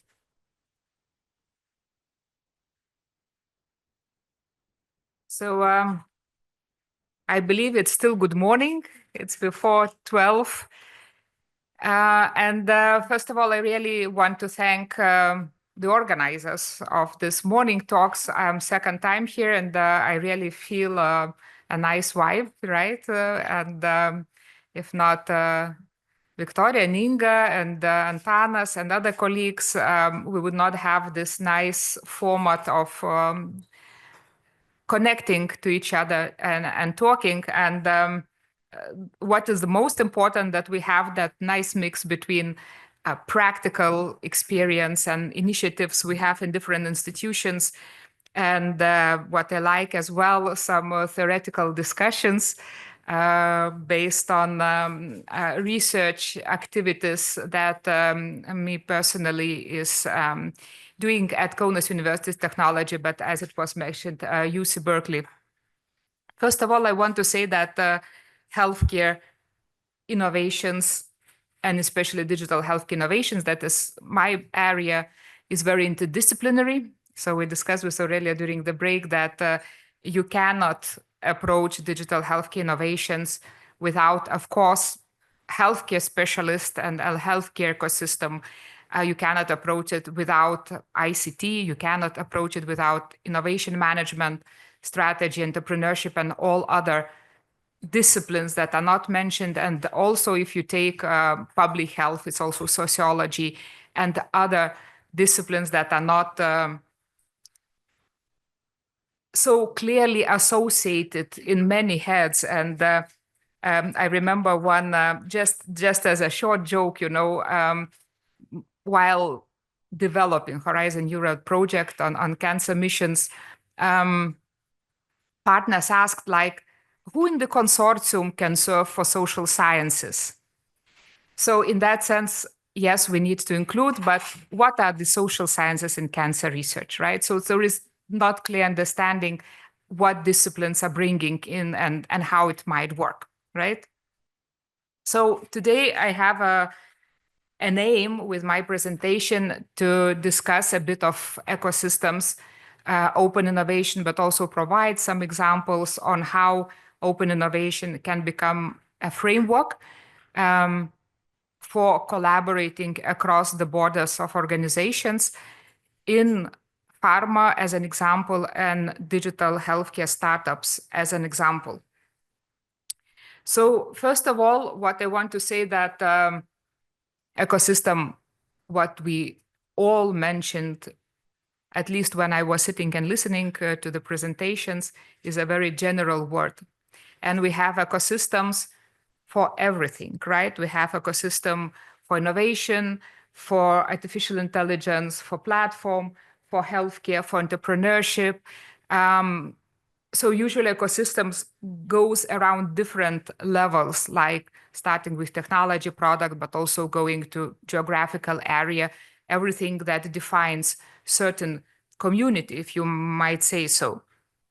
So ecosystem is evolving. It's a not new term, it's evolving.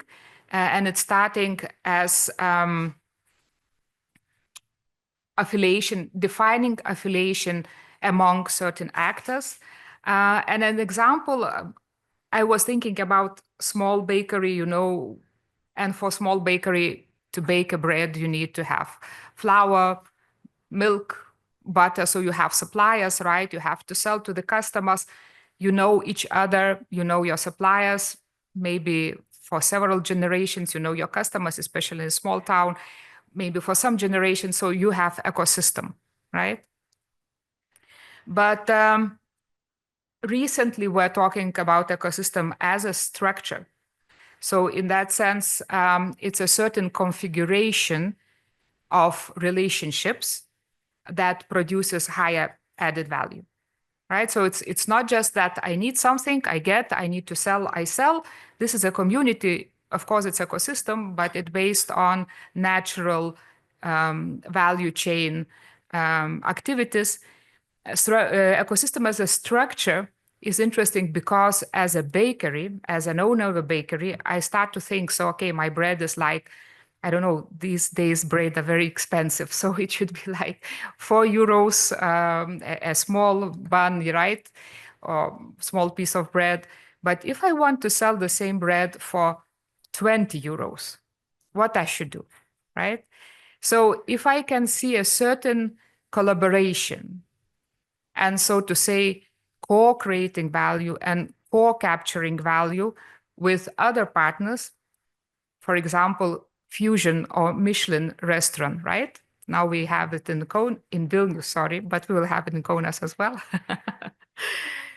So you set a relationship with a particular restaurant where you supply bread, and because the restaurant creates higher value due to certain things, you create value for the bread you produce as well. Of course, you might ask if the same piece of bread can create different value, right? But probably we talk about capabilities to catch up with that Fusion or Michelin restaurant. So there should be particular capabilities that help that piece of bread to serve Michelin or so to say, Fusion restaurant. But if you can do this, you have a configuration that allows you to earn more money for the bread you produce, right? So going back to technology, the most popular example is Apple that we all know, but it's very clear, right? If Apple would produce only cell phones, it would be one value, but as Apple created really the configuration with app producers, selling the platform and approach or access to different apps, they create higher value for their phones, but also for the community they serve, for the application developers. And of course, the configuration among application developers, they produce higher value as well. So in that sense, ecosystem as structure is something that is clearly developed. Again, its name, right? So it existed, but it became more prevalent with digital technology and very clear strategy to create and co-create value. So open innovation, and is Henry Chesbrough, you know, most of you, the person, besides that he's a father of open innovation, he's also a father of open innovation, open science, open to the world. So Moedas was at Berkeley talking with him when he created and published this open science, open innovation, open to the world. And recently, again, European Commission issued open innovation declaration to be introduced as a tool to create higher value of the knowledge we produce. Of course, what he says that it's a purposely managed, right? Knowledge flows, and I would add knowledge and capabilities flows, because it's not only knowledge, but also ability to apply the knowledge across internal and external organizational boundaries. And what is very important, sometimes we mix open innovation with open access. We say that open innovation is for free. No, open innovation is not for free. It, on the contrary, creates added value. So it's very closely related with the business model. And of course, if you have, for example, a non-profit business model, that's fine. It also reinforces non-profit business model. So the value is not only monetary, the value can be social as well, but it's closely related with the business model of the organization itself. And of course, it accelerates innovation.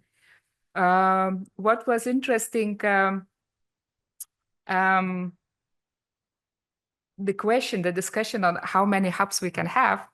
The question is how many innovations we can have, right? And later on, I will produce dynamic competition concept that actually would probably answer to some of the questions. So what was normal innovation process in healthcare? And this is work that is produced by Henry Chesbrough. We just had a co-presentation in Berkeley Innovation Forum in September, where we together made a presentation. So this slide is his part. We had big pharma companies, they had research activities in-house, and the drugs were developed in pharma companies, in the internal labs, solely. And of course, what they had great achievements, great profits, but they had very expensive innovation process that was quite slow in general, right? So with the new concept of open innovation and ecosystem, what was happening at certain point, academia stepped in saying that we have capabilities and knowledge to actually complement your process, so we can take part of the research activities and part of your costs. So we do research, you move faster, you have less losses, and anyway, we're doing research. So anyway, we spend money on research, right? Then we were talking about small biotech businesses, so about startups. So a lot of startups went around the pharma, right? Saying that, okay, in general, what we do some research, but we do also clinical validation. So instead of you doing all the clinical validation, we can do part of clinical validation. You lose less money, the process is faster, we earn something as well. So we take a bit of the value and also the profits, but you have faster process and more or less the same profits as well. Specialty pharma, and what is very interesting that in all this process, we have ecosystem of actors, right? That co-create value, co-share losses, but also co-share benefits in ecosystem, and a lot of opportunities because we have one drug confirmed, but a lot of compounds that are rejected and drugs that are rejected that create opportunity for other ecosystem players, right? So now, where is the open innovation here? So open innovation, and this matrix is also produced by my colleagues, Tobias Gutmann and Henry Chesbrough. They actually summarize saying that knowledge and technology supply can be from inside or from outside of organization, right? But demand can also be from inside and outside organization. What was interesting that this particular summarization of knowledge was based on incumbents of big companies' experience, because in big companies we have a lot of internal departments that create different knowledge and they can share the knowledge to create products, right? So what I will say, this will be in context of incumbents, and later I will present for the startups. So what is happening with open innovation strategies? First strategies, and actually very recent one that I also contributed with one of my papers. So inside in, it's knowledge consolidation, right? If we have inside supply and inside demand within organization, we can consolidate knowledge to become to come up with a new innovation. What I have seen myself with IBM, probably you heard that example already in some of my talks. They have a department of healthcare, they have a department of artificial intelligence.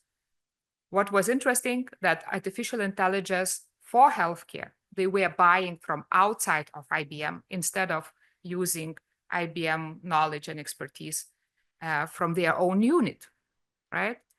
Of course, probably they have their own reasons, but have they investigated what will be added value if they collaborate? So inside in a knowledge consolidation of knowledge and capabilities is the strategy that really helps to move with innovations.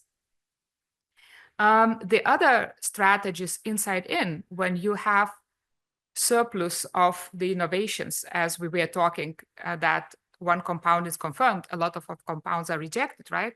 So the same is with the patents. One patent goes as innovation, but a lot of patents, they sit in the drawer, not commercialized, right? So if you have too much patents that you do not use yourself, other startups can actually use and make innovations. So you license, you get royalties, startups, they do business, they also benefit, and also the ecosystem grow. The other point is outside in, so knowledge extension, it's not necessary for you to produce all the knowledge yourself. You can acquire, you can buy the knowledge and make the process faster. And finally, outside out, open innovation strategy that actually helps to extend the network, right? So what is happening within those 4 strategies? The threats that companies face, the incumbents face with the inside-in strategy is overcoming silos, and it's very complicated. Probably most of you know. If you go for inside out, if you get rid of some of your intellectual property, you come across overcoming fear of loss. So what will happen is somebody will do better business. Maybe I can do it myself, right?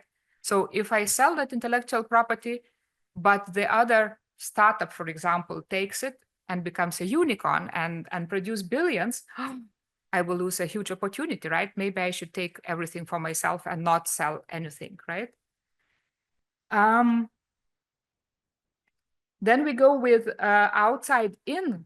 And what was very interesting with NASA, this phenomenon was reported by my other colleagues while doing research with NASA, not invented here. So if you have a company and you have experts and somebody saying like, okay, but this particular piece of technology we will buy from other company. So the experts are rejecting, saying that we know ourselves better, who can do better than us. So we are not adopting the technology from outside, right? And the last, so to say, threat that is coming using this strategy is overcoming uncertainty. This is a quick example.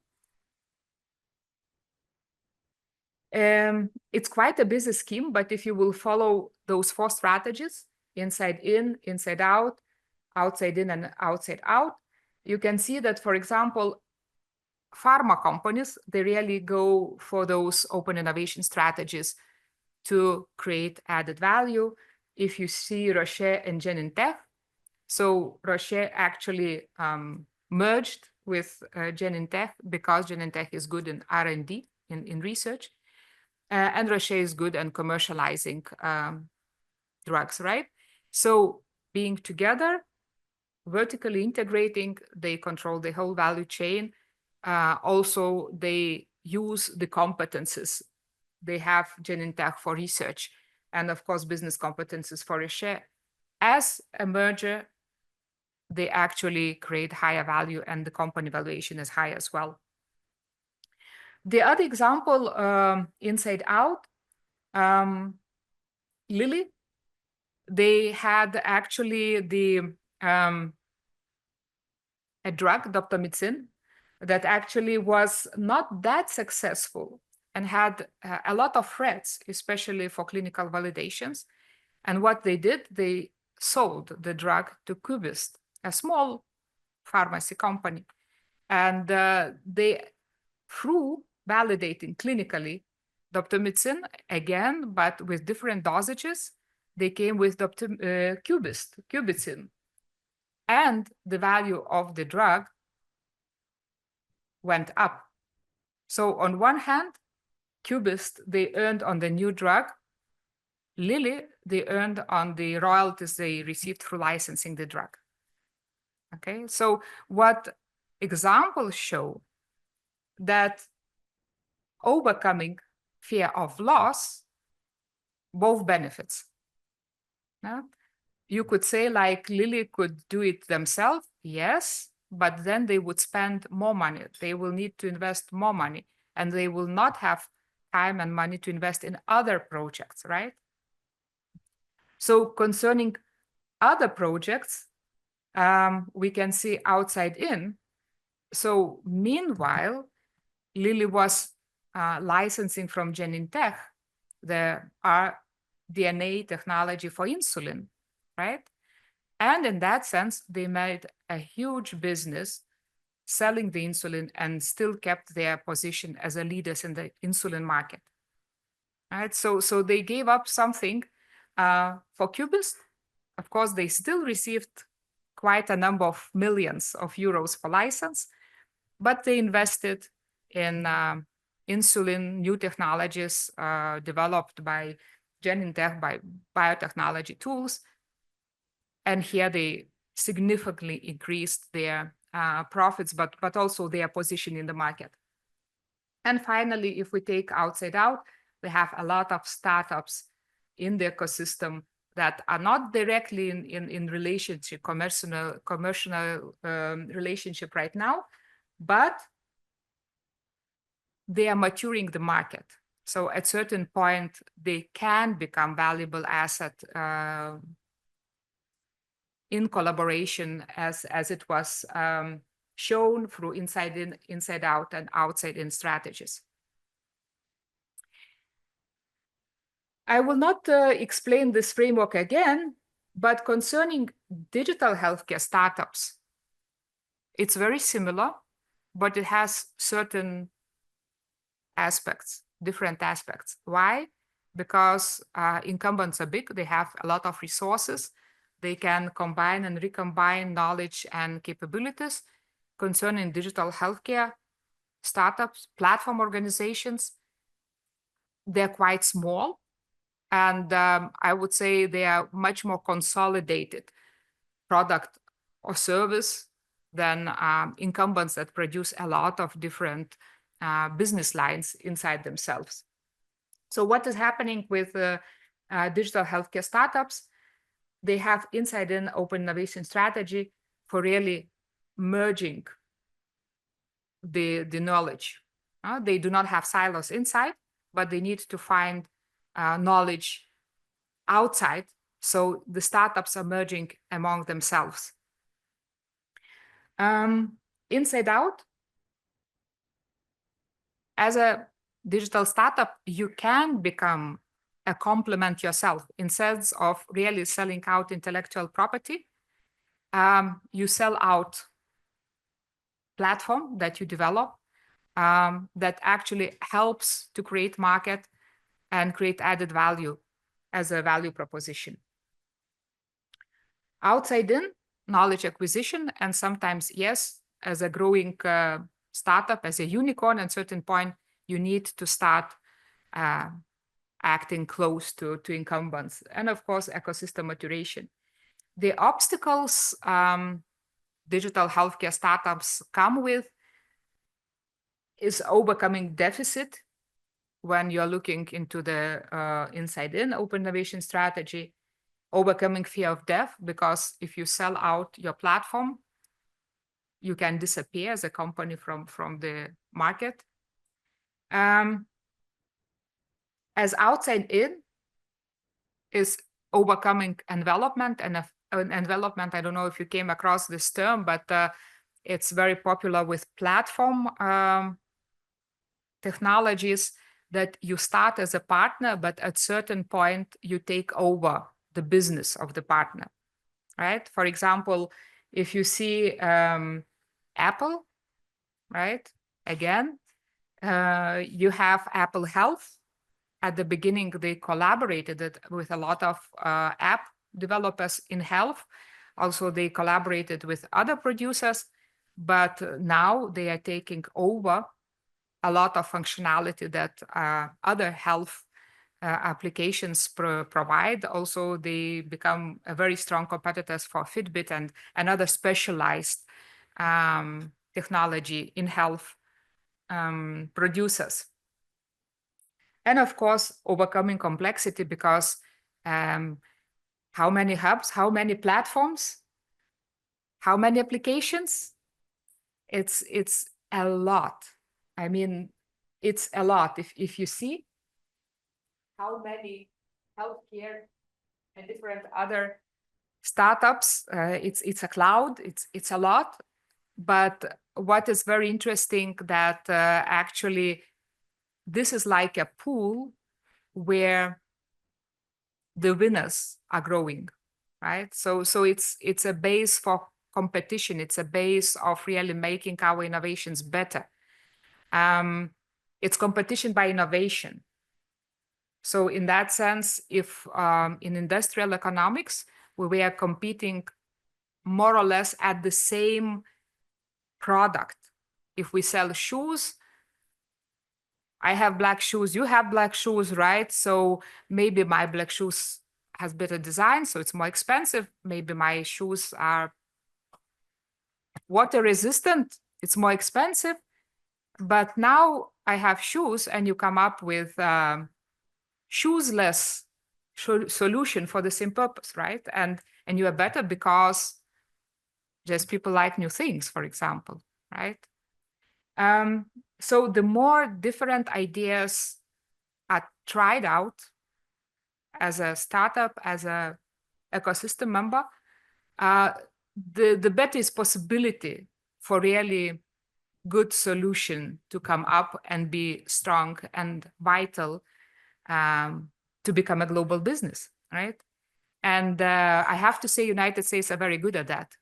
Of course, there is a lot of problems there as well in healthcare,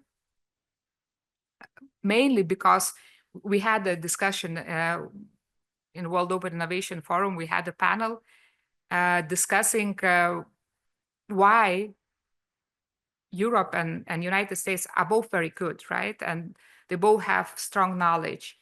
Of course, United States are more innovative or more successful in deploying innovations than Europe, but still digital healthcare is at the same level in Europe and US, and we have different issues.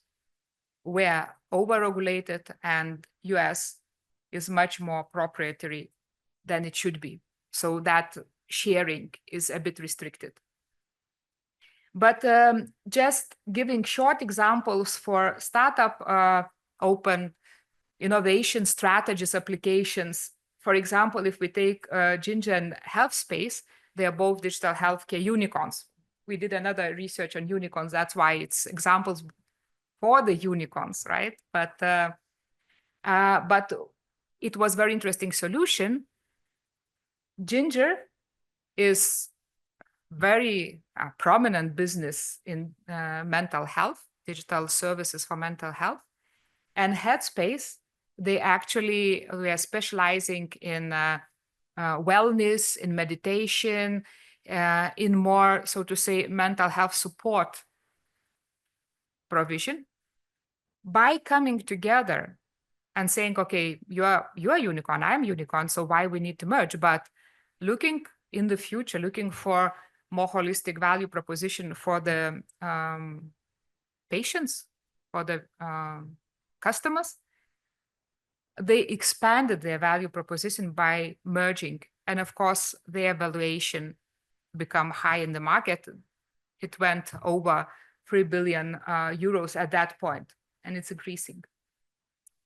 If you see inside out, Varian was also Palo Alto startup specializing on imaging AI, artificial intelligence. And they sold their artificial intelligence solution to Siemens Healthineers, right? To become part of the bigger market, bigger organization. And of course, why Siemens Healthineers bought them, again, to buy in some sense market, but also to leapfrog the development period, offering their customers better AI solution instead of developing for a long time for themselves. Finally, outside in, Spring Health bought Weldon Wellness, because Well-Done Wellness were clinics for family medicine, and Spring Health were for mental health. By buying them, they extended their services to the family health, right?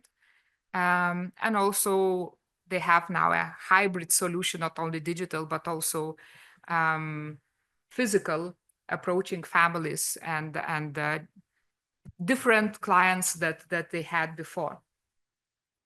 So this is how open innovation strategies work and create added value, more innovation, better innovations in healthcare, in incumbent, but also startup community. So what next for us? In Lithuania, we counted, we have like 110 platform companies that also are in PitchBook. By the way, we were trying to contact all of them. So those that are still operating are less than half. So it looks that we have certain competition and still proof of our market for digital platforms, for digital healthcare platforms in Lithuania. But I would say what we really need is really to deal with the regulations, hopefully, finally, to fix how the digital healthcare is reimbursed on national level.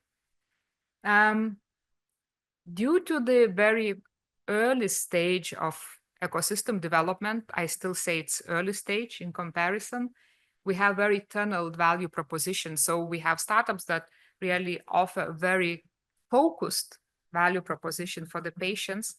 And it's natural because in technology, you cannot do everything overnight, right? You have to have capabilities and resources. But again, with open innovation strategy, we can see that by mergers, acquisitions, but also partnerships, complementing each other, platforms can offer more wider value proposition for healthcare providers, but also for the patients.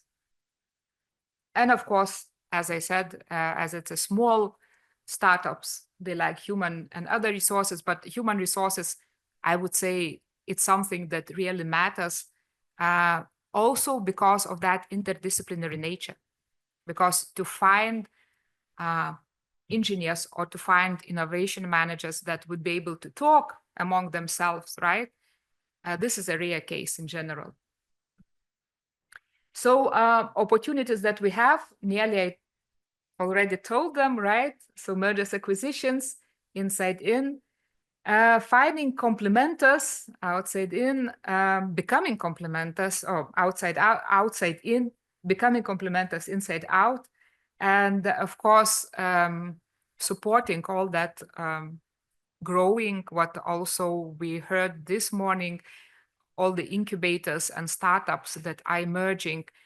So hopefully we have that regulations appropriate to the needs of the digital healthcare startups, because they start with a good idea, they have initial investments. Of course, some of the investments are still less than they need, but at certain point they go to the market and there is very little support in the market by financial instruments for them to take on. And a lot of startups, they have just go bankrupt. So what we need to do, immerse ourselves in dynamic competition. And it's another person that is very important in platform theory development, in innovation development, David Thies. And dynamic by competition is competition by innovation. So replying the question that Aurelia said, how many hubs? As much as they are needed. And at certain point, probably the best hubs will continue, but we need a mass, critical mass, to understand what we need, what people are there, and really at certain point, of course, consolidating resources into bigger mission. And that's it. I'm sorry it took more than it's. Thank you very much. I think we have 35 minutes now to work together, and we'll have this troubleshooting session where, as I mentioned, you see there are 4 different groups or potential kind of ecosystems that we would work together for 15 minutes, maybe just discuss based on what you heard here, based what you heard in the morning, of troubleshooting and identifying problems that prevents us from moving towards that open kind of innovation environment. And we want you to look at it through the lens of how these problems could be turned into opportunities if you work together with all of the stakeholders in that open and sharing environment. So I'm not sure whether maybe you have wanted to add something on I this. just wanted to add that what is important really to make impact and to take your ideas further. So if we will succeed to produce like 1 page of position statement, not mentioning that Jonas or Petra said, right? But as general ideas, what are important for certain issues in healthcare, in digital healthcare, and probably to continue to grow that document to become some communicate for So changing the regulations. Yeah, and also maybe just for us to have a kind of clear direction for next year, where we as ecosystem, once we at the table with decision makers, because we'll one way or another we will be there. So we would have a clear, defined, agreed message that's saying, okay, this is the kind of 4 main problems from different stakeholders. And this could potentially be turned into opportunities if we work together. So mainly now we want to learn from you all, because you all have great insights and great ideas. And then so I would say we will have 20 minutes group work and then 15 minutes to present what you kind of identify as a problem, and then how this could be turned out into solutions.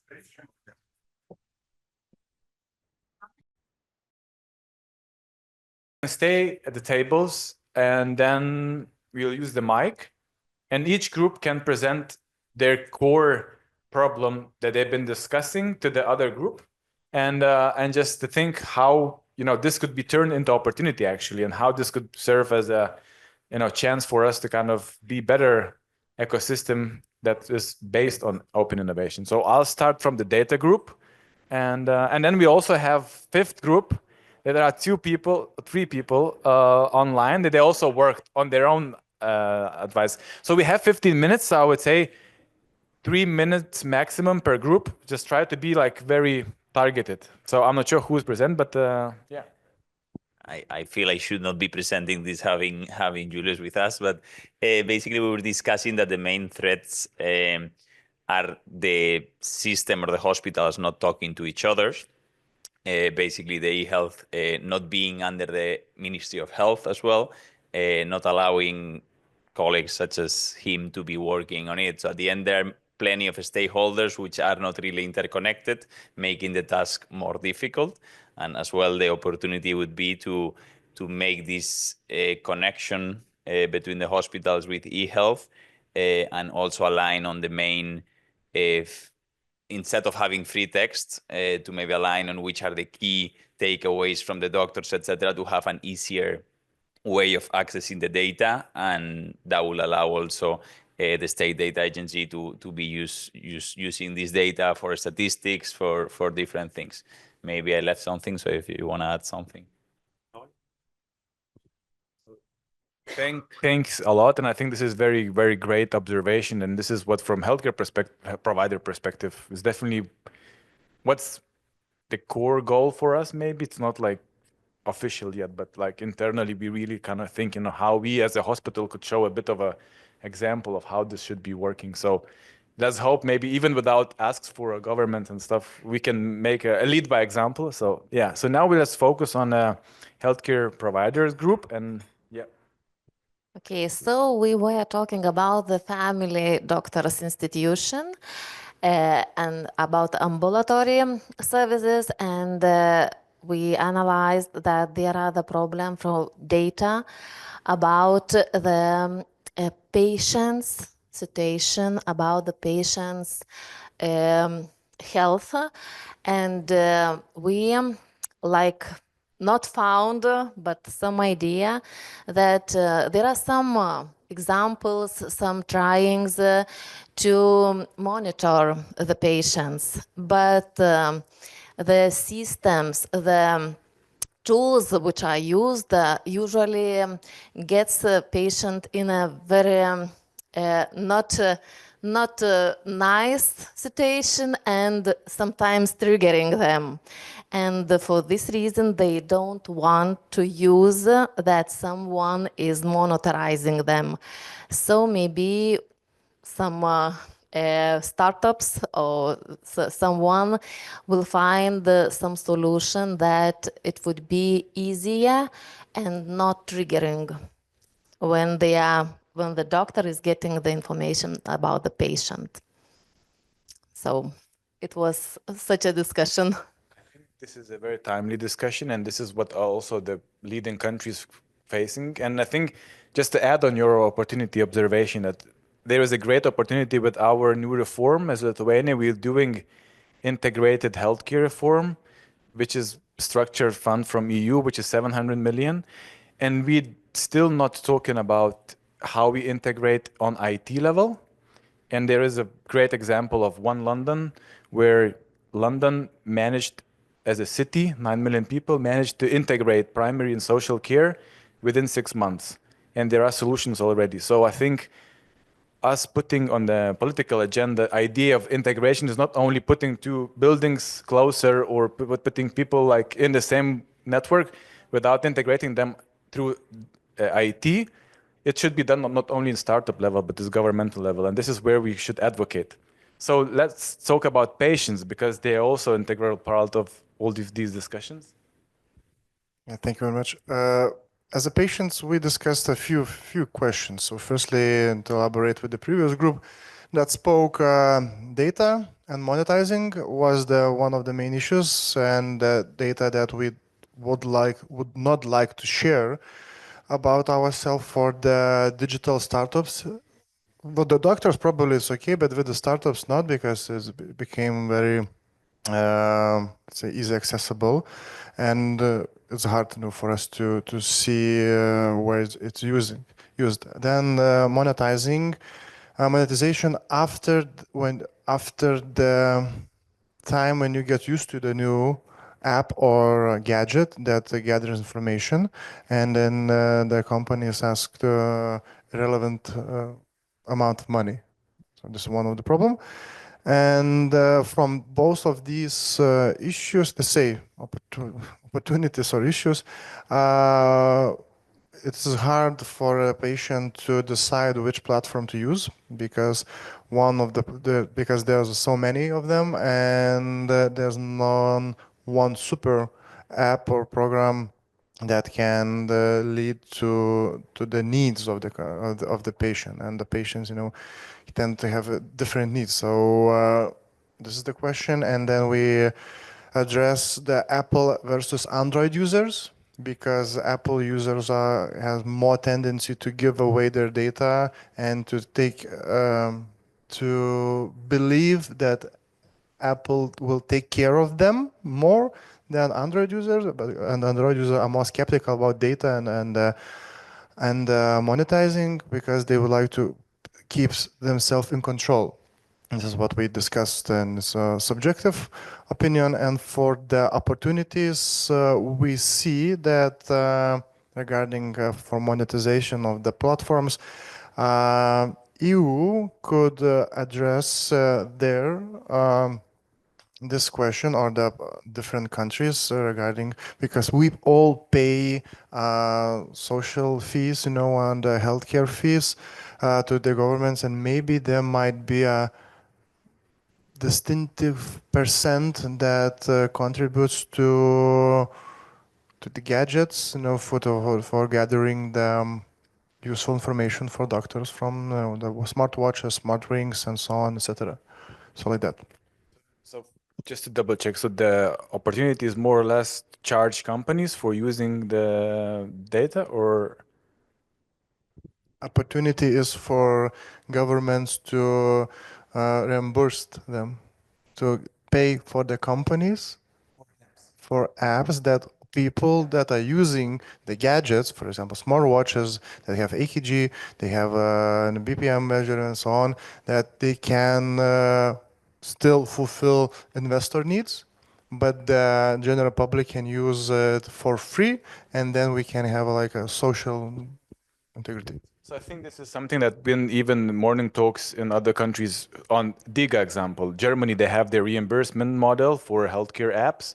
This is where we worked as a hospital. We worked in a Horizon project on labeling apps. So we kind of build a system how to label quality of the apps, which could be the first step then towards reimbursement, because it's the same as drugs. First you evaluate value, then you kind of try to, pay for it. So what we learn, apps is not the drugs.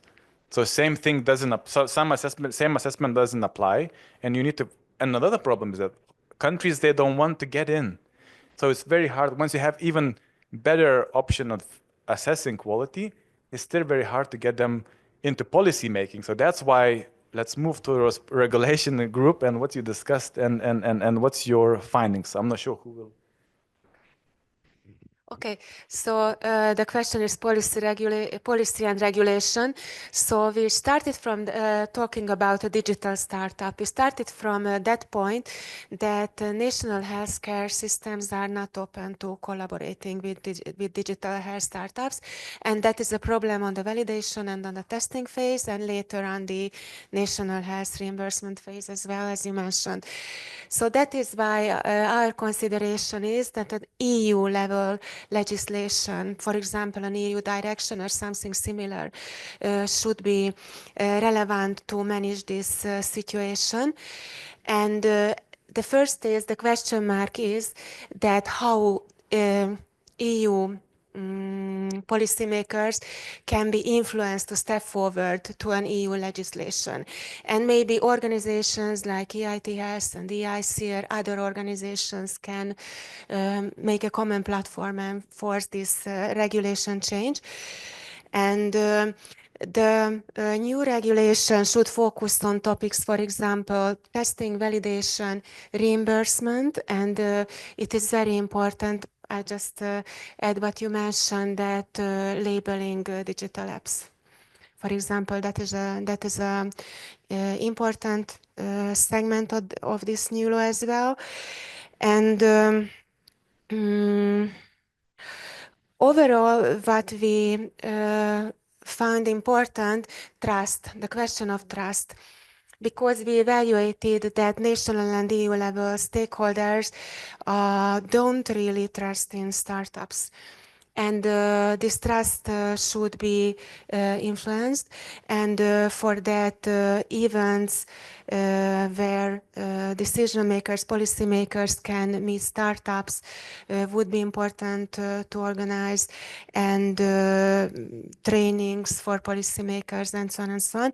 And we know that it is a long-term process to achieve this umbrella regulation, EU level umbrella regulation. Did I forget something? Okay, thank you. Thank you so much. So from what I hear, there should be more regulation or deregulation, common regulation on, okay. Reimburse or implement. In Germany, Austria, and still managed from Lithuania, so regulation did not clash. Okay, some more. One regulation for the startups, for example, across Europe, so it's easy to set up anywhere, hire people, attract the talents, Okay. and the critical mass, and retain the talents, and make sure that that regulation is sustainable, doesn't change every 4 or 5 years when the governments are changing. So ensure the sustainability of the ecosystem, either structure or the regulation. So basically, it's more or less going back to the roots of EU, free market kind of. Yeah. And also, like, there is this contra argument in healthcare, especially when they always said that in EU law, healthcare is the competency of the state, and this is the biggest problem why we cannot kind of achieve something. Yeah. So the same with the startups and everything. Anything with health, then there is a national interest. So this is something that's kind of might be hard work, but I think more and more people and the decision makers recognize that as a serious challenge. And the least but not last, the ones who've been surviving the two really active and really bright people here discussed as well, and they have their own approach to that. So I'm not sure Gediminas will be presenting. So yeah, so thank you for nice morning, nice talks today. So a lot of things have been said already from other groups. As I am representing the Family Medicine Department of Lithuanian University of Health Sciences, I have experience with real world data and how it acts in how everything runs in real world data in real world. As real world data is definitely mostly needed for universities, and so universities should be more actively involved in real world data gathering and distributing, as universities needed the data for master thesis, for doctoral thesis, and etc. And so what we are doing now with basic sciences and so clinical sciences, they are nice until new guidelines, new treatment options, both instrumental and medicamental, start to established in routine clinical practice. And after that, we need to check it in real world data. So as what I see from many conferences abroad in Sweden, US, UK, this real world data is gathered and presented everywhere in papers, in journals, in conferences, everywhere. And this real world data helps a lot for medical science in general, for a better treatment of our patients. So as I involved in several groups of interest. I created several groups of interest who are interested not only in master thesis and but in peer-reviewed articles in medical journals. And so it took around about one year from starting to now what we do have. And so in practical, from practical point of view, our state data agency, we work really nice, excellent. I made it excellent. It was my very good experience to work with them. But problems which we encountered with was funding, because data costs, and so universities they don't have money in their budgets for that. And the solution might be collaboration between universities and pharma business, and because pharma are interested in real world data very much, and so we don't. Sometimes we are afraid to collaborate with pharma, as sometimes for some people, pharma seems as something illegal, etc. It's not. So really, we need funding from pharma in that case, because it costs, and universities they don't have money.